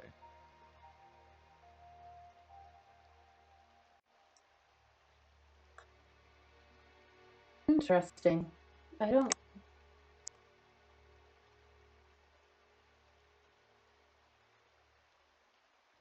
This must be caused by some type of natural phenomena. And Quinn's gonna start to examine the phosphorescent material a little closer to see if they can get a gauge on like what it is, or more for their own reassurance that this is natural. Yeah. So the stuff like on the landing nearest you does appear to be like natural, and it just looks like fungal growths and things like that. It's hard to tell what's in the water. The water's some maybe 10 to 15 feet below you. So you would probably have to like literally jump in the water to investigate that a little bit further. But as you look around the landing that you're on, you notice that immediate landing and on the walls surrounding it are some old, deep, ancient like grooves and spirals and what look like really, really long lost, forgotten runic markings of some sort etched deep into the stone here.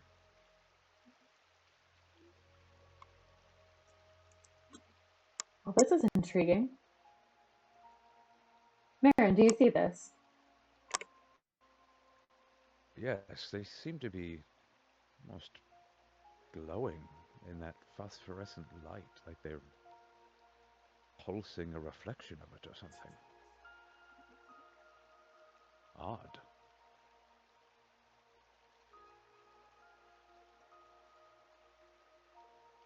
And you said it seems like an ancient writing, or... Yeah, you don't recognize any specific letters or runes per se. They mostly just seem to be markings. Like, think prehistoric calligraphy, like almost indecipherable kind of. Okay. So more like symbols and hieroglyphics, not necessarily like a language. Yeah, thank you. That's the word. Yeah, correct.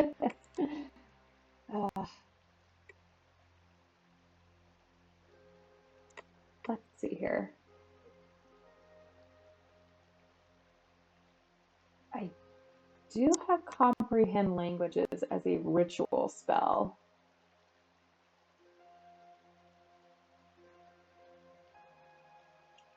I'm trying to remember, if I cast it as a ritual, will it take a spell slot? It will not. Okay. I think Quinn is going to go ahead and do that, just so that way they don't waste their magic. But they're looking for a deeper understanding of these symbols, and they're going to sit down and begin to focus their energy, softly chanting under their breath, making some motions with their hands that maybe Marin thinks is a little odd. They take the soot and the salt from their component bag and rub it between their fingers as they're starting to chant.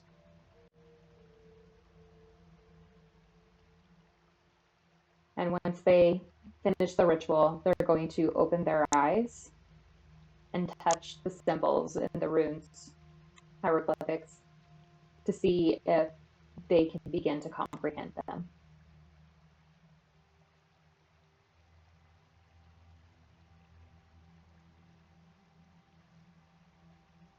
One phrase will kind of resolve itself before your eyes. 2 words, really. Secret Eater.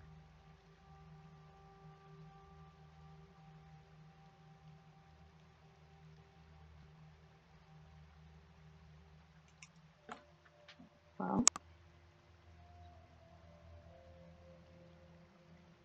Marin, Mother Yalva might have been onto something.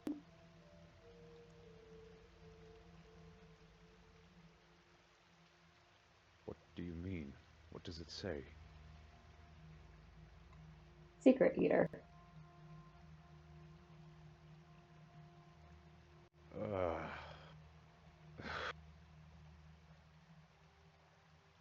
What the fuck does that mean?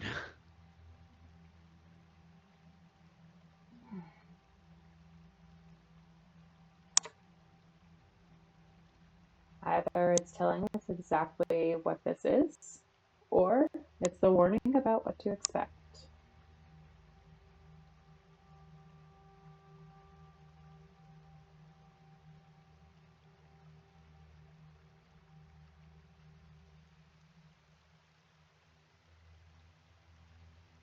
What does that mean for us now?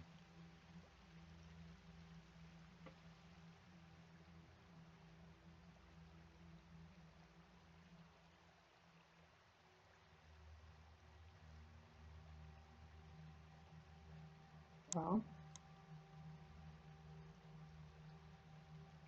I believe we're going to have to either share a secret or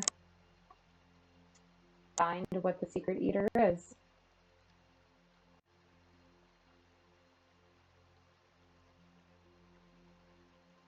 Is this where to share your secret?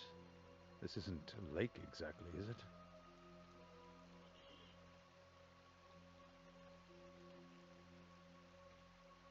And Quinn's going to look around and start to look more for the source of the water and where it's So coming from. it is flowing to your right. So upstream is to your left. Mm-hmm. That is darkness. There is fungal light downstream. And the sound of water seems to intensify in that direction.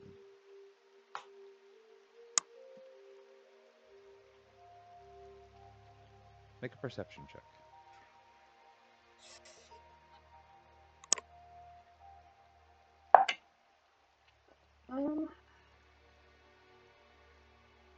Okay, sorry, I was like, I can't read that. Um, that's gonna be another 18.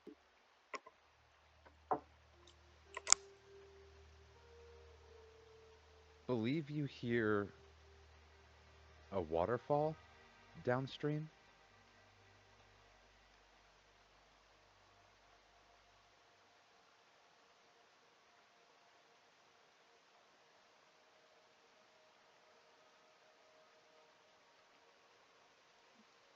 Let's let's follow this further down. Um,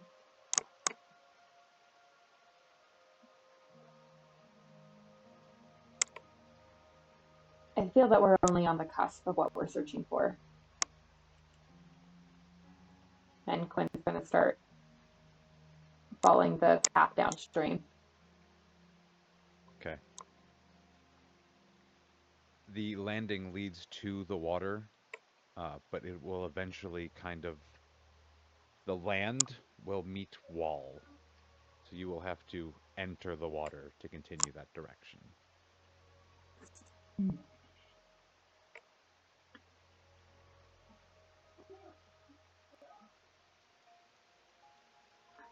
Well, Marin, I hope those clothes weren't too expensive. And Quinn's gonna take off the shoes and start rolling up their pants as far as they can and get in the water and start wading down. Well, they actually were. I wish you would have taken off the shirt first. As he pulls off, they pull off their shirt and just leave that like on the ground behind them. You could have kept the shoes; those were free. Though I suppose they're harder to swim in. And Marin will get in the water behind you. The current is not overwhelming, but it is noticeable. Um, you are being pulled downstream, so you don't have to do too much active swimming necessarily, other than to kind of keep yourself afloat. Um, the water seems to be kind of deep, so blessedly you're not bashing up against any kind of rocky protrusions or anything like that. As you kind of like float raft your way down the water, its sound begins to intensify more. You don't really feel the current picking up any, and you don't seem to be traveling a ton faster, but you gather you're approaching the waterfall. You'll notice as this tunnel you're in seems to widen up at the same time, it also becomes more lit with that phosphorescent glow as there's more and more of these fungal growths along the walls. As the ceiling kind of climbs up, it suddenly opens away from you almost entirely. And illuminated in this blue, orange, green glow is in fact a waterfall. But it is not an edge flowing down away from you. It is water shooting up from the river in front of you into the sky above you. The river that you are flowing down flows directly up into the air with blackness all around it. And you are carried in the current up water midair with Baron behind you screaming as you are just flung high up into this suddenly massive cavernous space that is faintly illuminated with these glowing lights. And you kind of crest this wave of water rise, I guess we should call it. Um, and it shoots you up and over and plops you down into what was a relatively still, expansive body of water in this big, massive, cavernous opening, dotted with these big stone, natural stone formations, stalagmites, stalactites coming up and down, forming little islands in this lake, and giant hanging protrusions from the ceiling.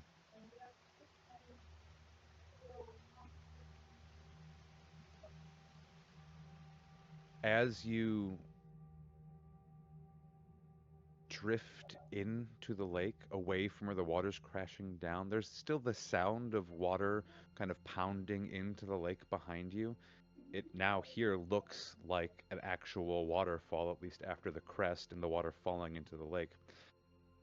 However, all of that like white water rumble churning seems to die or dissipate kind of unnaturally quickly and in a very confined space, as the rest of the lake is almost mirror still and mostly deeply dark, almost pitch black, except for the odd reflection of phosphorescent light here and there, and the occasional moving of some other kind of phosphorescent glow beneath the surface. As you are kind of just gently drifted further into the lake by your general motion, you notice the stillness of the water is only occasionally disturbed by the ripples of your body and the occasional, seemingly random ripples that appear out of nowhere. In the very center of the lake, as you kind of round some of these rocky island-like protrusions, is what looks to be some large plant-like mass, almost like an island of floating lily pads. Their stalks vaguely lightly illuminated beneath the surface of the water, but only faintly. The darkness of the water seems to mute them and dull them. But these massive, giant pads of green plant leaf are weighted down into the water by a hulking figure sleeping atop them. What looks to be a large toad of sorts dozes as you drift. You can just about make out, far off in the distance, some another 100, 150 feet beyond that, is a beach. Black stone.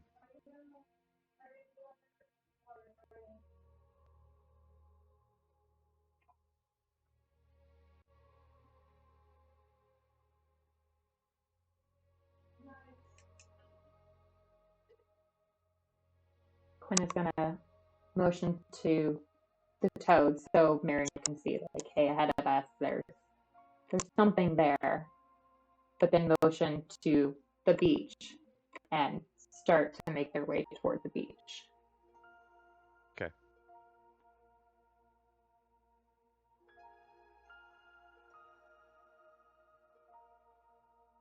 And they are trying to be quiet about it. Okay.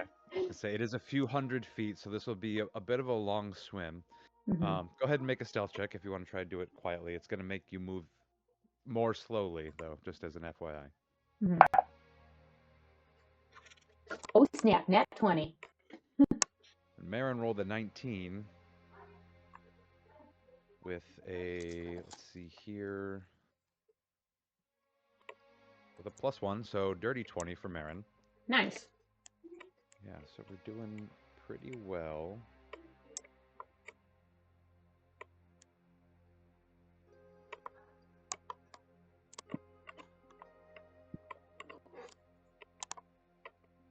Second. Where is...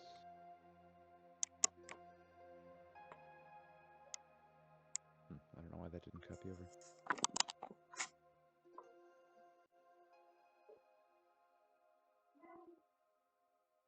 Okay.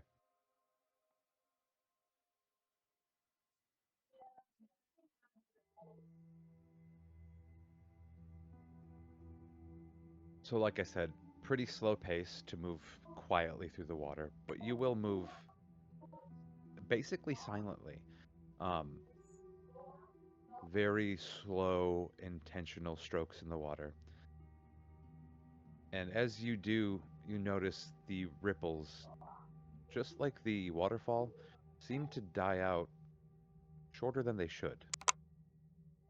Where you expect your movements in the water to disturb the surface in a much broader area, it seems as though you barely have an effect here.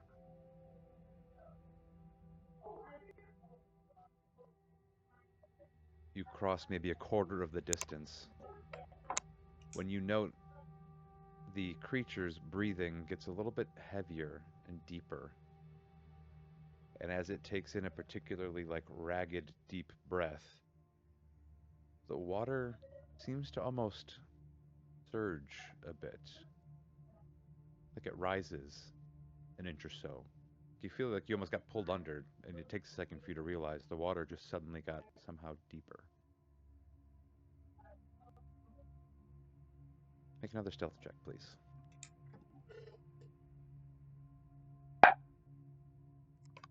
Fuck, another nat 20. Marin got a 12. Oh, Marin. Still doing all right. Still moving rather slowly, pretty quietly. But you're beginning to get a little bit concerned and I think maybe discomforted by the odd, almost snoring of this frog thing. As it snores, the water continues to respond. It takes another kind of ragged, deep, snoring breath. The lily pads seem to flutter in response, and the water level seems to lower an inch or two. With you in it, you almost feel like you're being pulled down momentarily.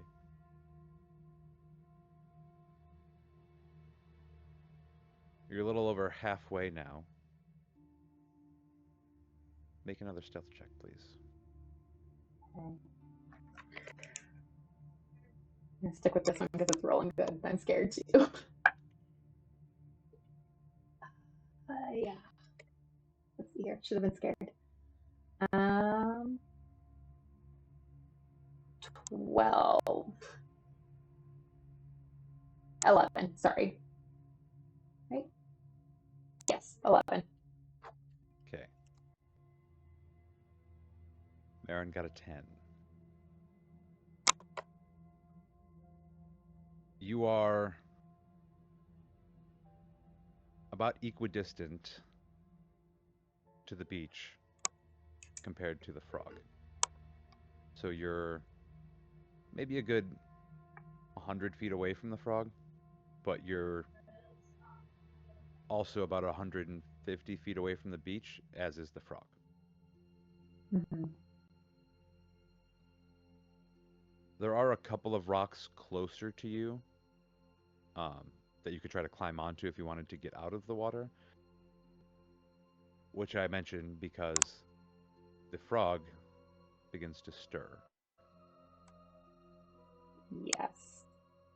As your swimming becomes a little bit more nervous, you start to make a tiny bit more noise. And though your ripples in the water die out, the noise in the cavern does not. Mm. The creature suddenly stops snoring, and you hear the lily pads suddenly shift and almost creak. It sounds like plant matter tearing. Sorry, give me just a second. There is... No, that's not what I'm looking for.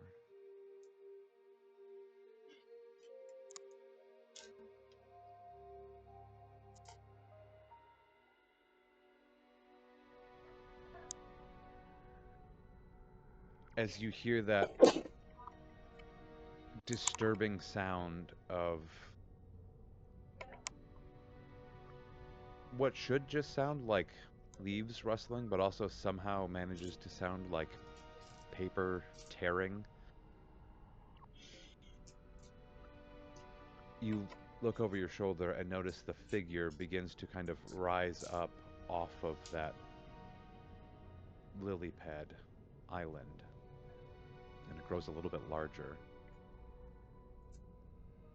The kind of pinkish phosphorescent glow that was illuminating the base, the stalks of the lily pads, grows a little bit brighter and illuminates the figure from below.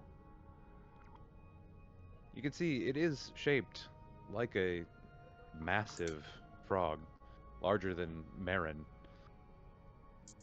But as it rises up and its head turns towards you, you notice first what you thought were just freckled spots of like mottled frog-colored skin are actually tiny openings all over its head that now seem to stretch and open and focus in different directions as its head moves around. Eyes still closed, but then its head fixes directly in your direction. As it does, its eyes then open. But in the place of eyes are two mouths. And as its mouth opens, reveals just this maw of gnashing teeth, rows upon rows of teeth. Oh. And as it raises itself up off of the lily pads, what should be four springy legs are instead long, inky black tendrils.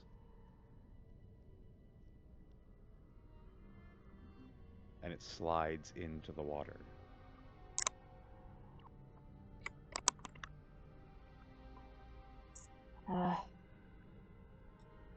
Marin, we may want to get out of the water.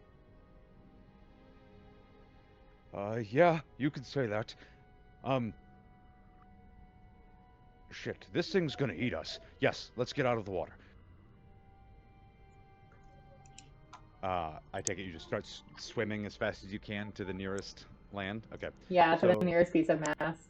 There is a, like, what looks to be, I can never remember stalagmite or stalactite, but this big rocky protrusion coming up from out of the water from the cavern floor. That seems to have a couple of possible hand or footholds on it that you could probably climb up onto. Yeah, But we're gonna go ahead and do that. Being chased there. So I would like you first to make an athletics check. Oh. Oh, shit. Okay, nat 20, but it's a 19 because I have negative on athletics. Nat 20 is a nat 20. Okay, so I'll you take it. start swimming as quickly as you can.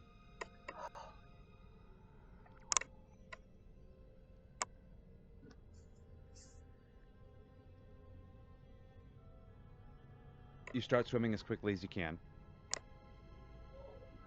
And you hear the water churning behind you. Oh, God. You are racing, reaching for this land. And still the water churns closer and closer and closer. It sounds like a motorboat engine basically churning the water up behind you as this figure just powers itself through the water. As your hands grab onto the rocky ledge, I need you to make an acrobatics or athletics check, please. All right. I'm gonna do acrobatics because Quinn has better acrobatics than they do athletics. Okay. Not a nat 20 this time, but still not bad. That's going to be an 18 total. Okay. You and Marin both manage to start pulling yourself up onto the rocks just as this creature goes slamming into the rock right below your feet. You start to try to climb up, and already tendrils are slapping at the rock around you, trying to reach out and grasp onto you. You hear the gnashing of teeth in the water, and you see water being churned and sucked into its mouth at the same time as it opens up this maw below you. And you see those pock marks still like opening and closing, and you realize they are like ears, essentially, openings for sound. This creature just detects via sound. And it's waiting to listen to something. Quinn is gonna just raise their hand and motion to Marin, like, be still.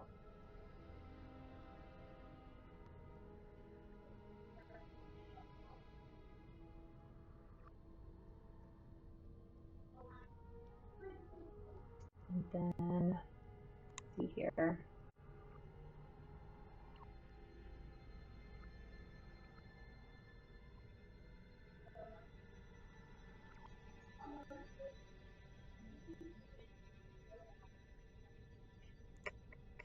Trying to see if Quinn has anything that does not have a verbal component to it. And all of Quinn's spells have a verbal component to it. Okay.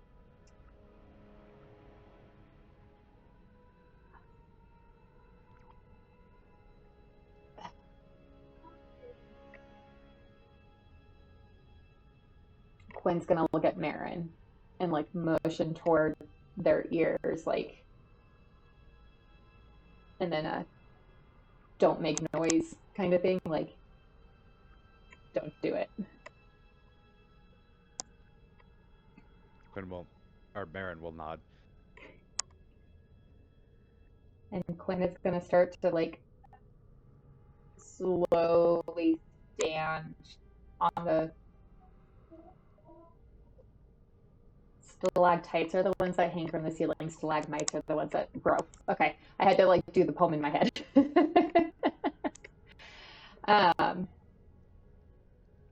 But going to try to like very quietly move around the stalagmite and look around to see if there's anything that they can either easily reach or that they could like use to create a diversion. There are some loose rocks. All right, so Quinn's gonna go ahead and pick up a loose rock, and they're gonna try to chuck it away from them, like in a opposite direction from the beach. Okay.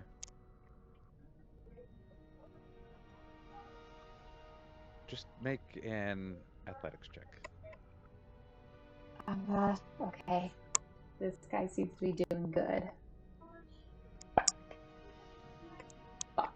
That's a 2. Okay. Roll a d8, please.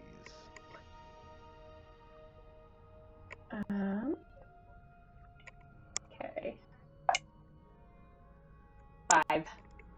What's your strength modifier? -1. Okay. So Quinn manages to throw this rock about 5 feet in the direction away from the beach. It was a rather large rock. When you do, the splash does cause the creature to turn its entire body in that direction, and it starts to swim off in that direction. Okay.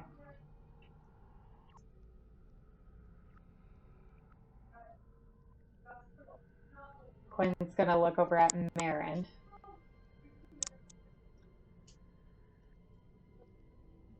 And like jerk their head toward the beach. Like, I think we could make it. Marin will take a look into the water. The creature's 15 feet away.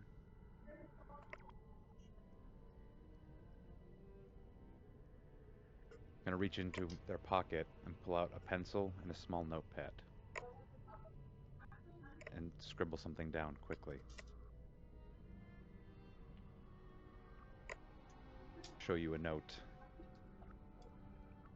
that says, "We won't make it. Tell it your secret."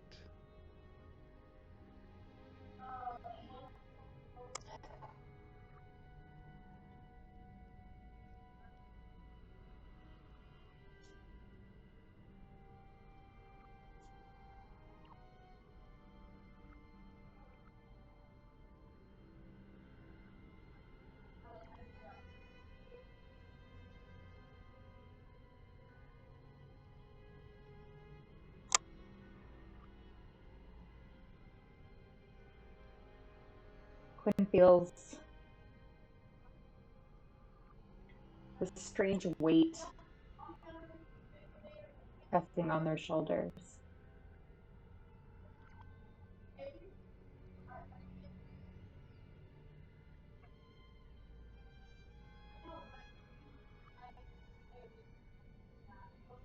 And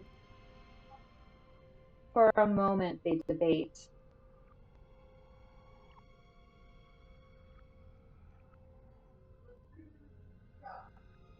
if the secret that they have is worth it.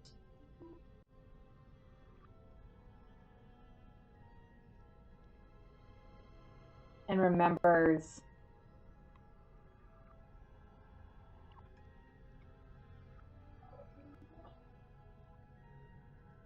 Mother Yalva saying that it wants their deepest secret.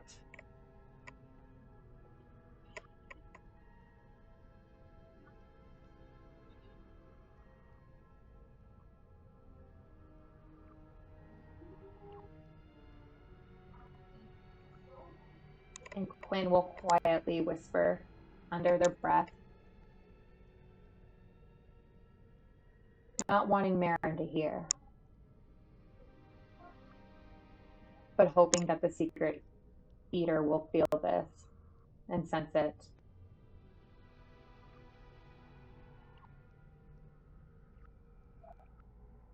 I am broken and weak.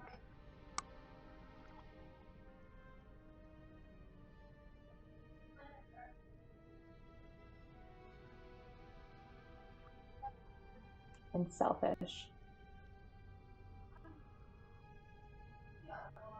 And hungry for power.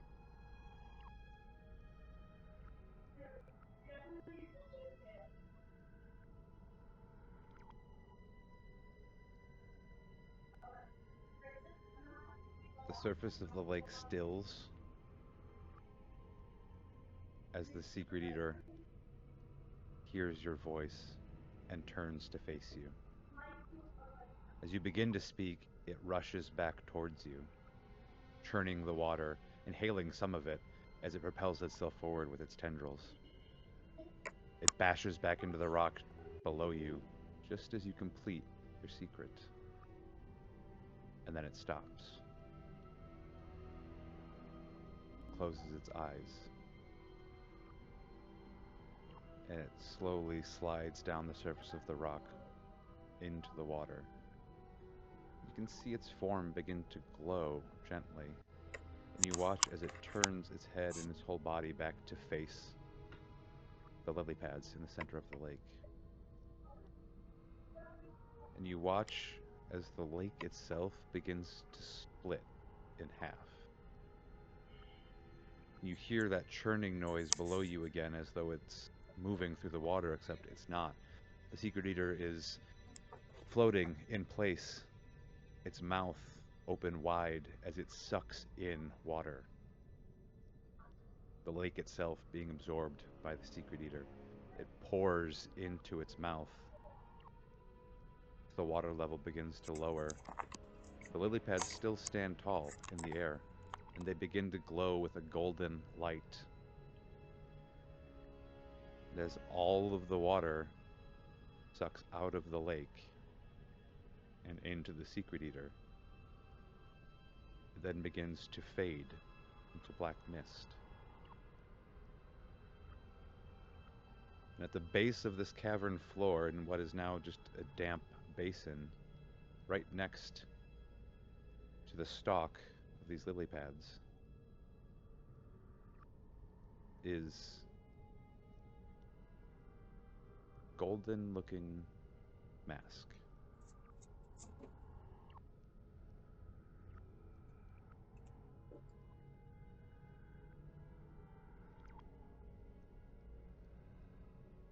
There's a deep, resonant hum in the cavern, as though the space itself has just exhaled.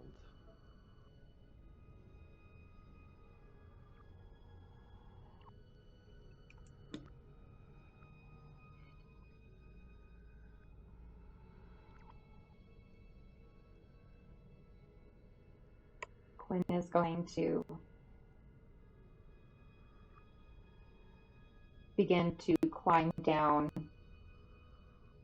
the stalagmite and make their way toward the mask.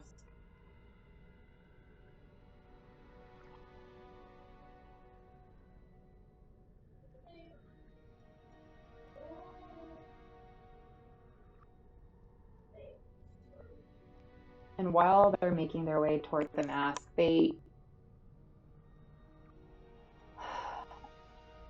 they're overcome with the same feeling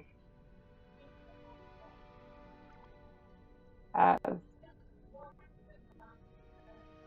weakness. That feeling of not being capable or strong enough. The same feeling that they felt when they were ran through with a sword and saw Celine fall.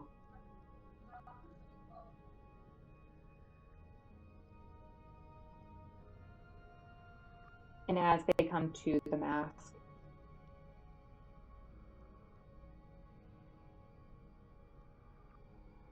they collapse in front of it, overwhelmed with this burden and this heaviness, and start to reach toward it.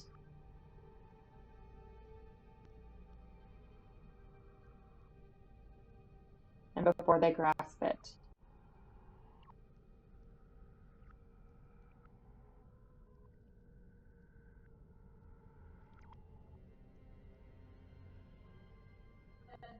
they feel that sorrow overcome, and they silently begin to cry as they pick up the mask in their hand. As you get a close look at this mask, you recognize its face of sorrow almost reflects your own, until its image almost seems to shift into a gentle grin, and then it becomes blank and unreadable. And as soon as your fingers touch its surface, your mind is suddenly pulled away, ripped out of reality. You feel lost in a current, drifting.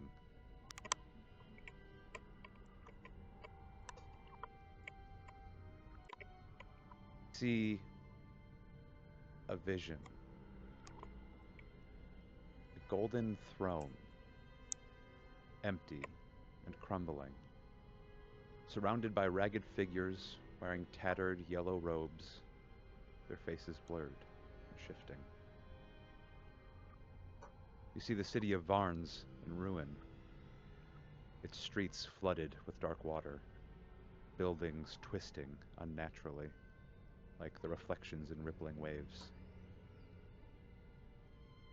You see a seal breaking, Not with an explosion, but with a slow, inevitable tearing of reality, like fabric, as if the world itself is unraveling at the seams. Watching over all of these visions alongside you is a single figure, draped in yellow, featureless, yet all-seeing. As you turn to face it, it reaches forward to place the mask upon your face. You hear a voice, both yours and somehow someone else's, that whispers, "You already wear it." And then darkness.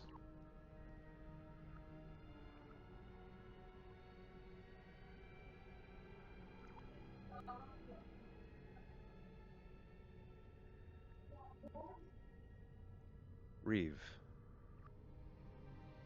you awaken on the floor of a massive cavern, with a golden mask in your hand, and Marin standing over you, pushing gently on your chest.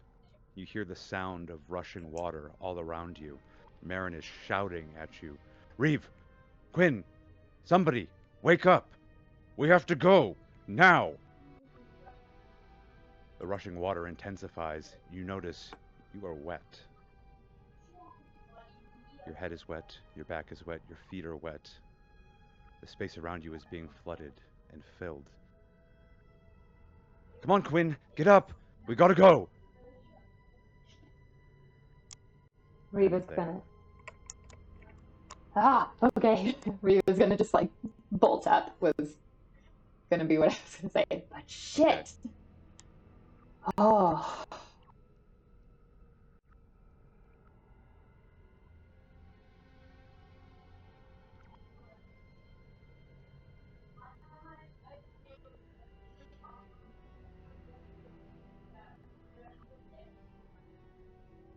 How you doing?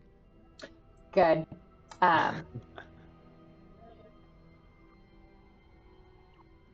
There were a lot of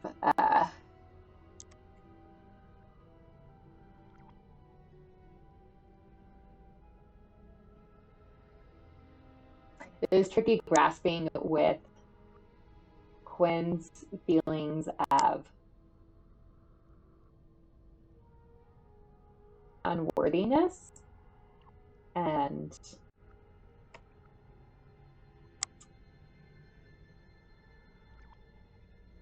like that selfish desire to be more, to want more.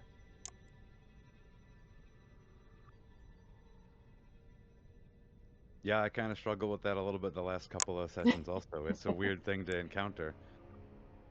Let's dig a little bit deeper into that, but let's do it in our after discussion. What are we calling that now? Behind the veil. Behind the veil. Okay, so we will let you all behind the veil here shortly. We're going to take a little break. Actually, we're going to wrap up for the night, but you can hear our deep dive into this episode, Behind the Veil, coming soon. Thank you all for joining us. This has been Table for Two. I've been your DM this evening, Nick Kennedy, and with me as always, Janna Harrison. I have been Quinn and Reeve tonight. We'll see you when we're someone else. Yeah, we'll see you when we're someone else.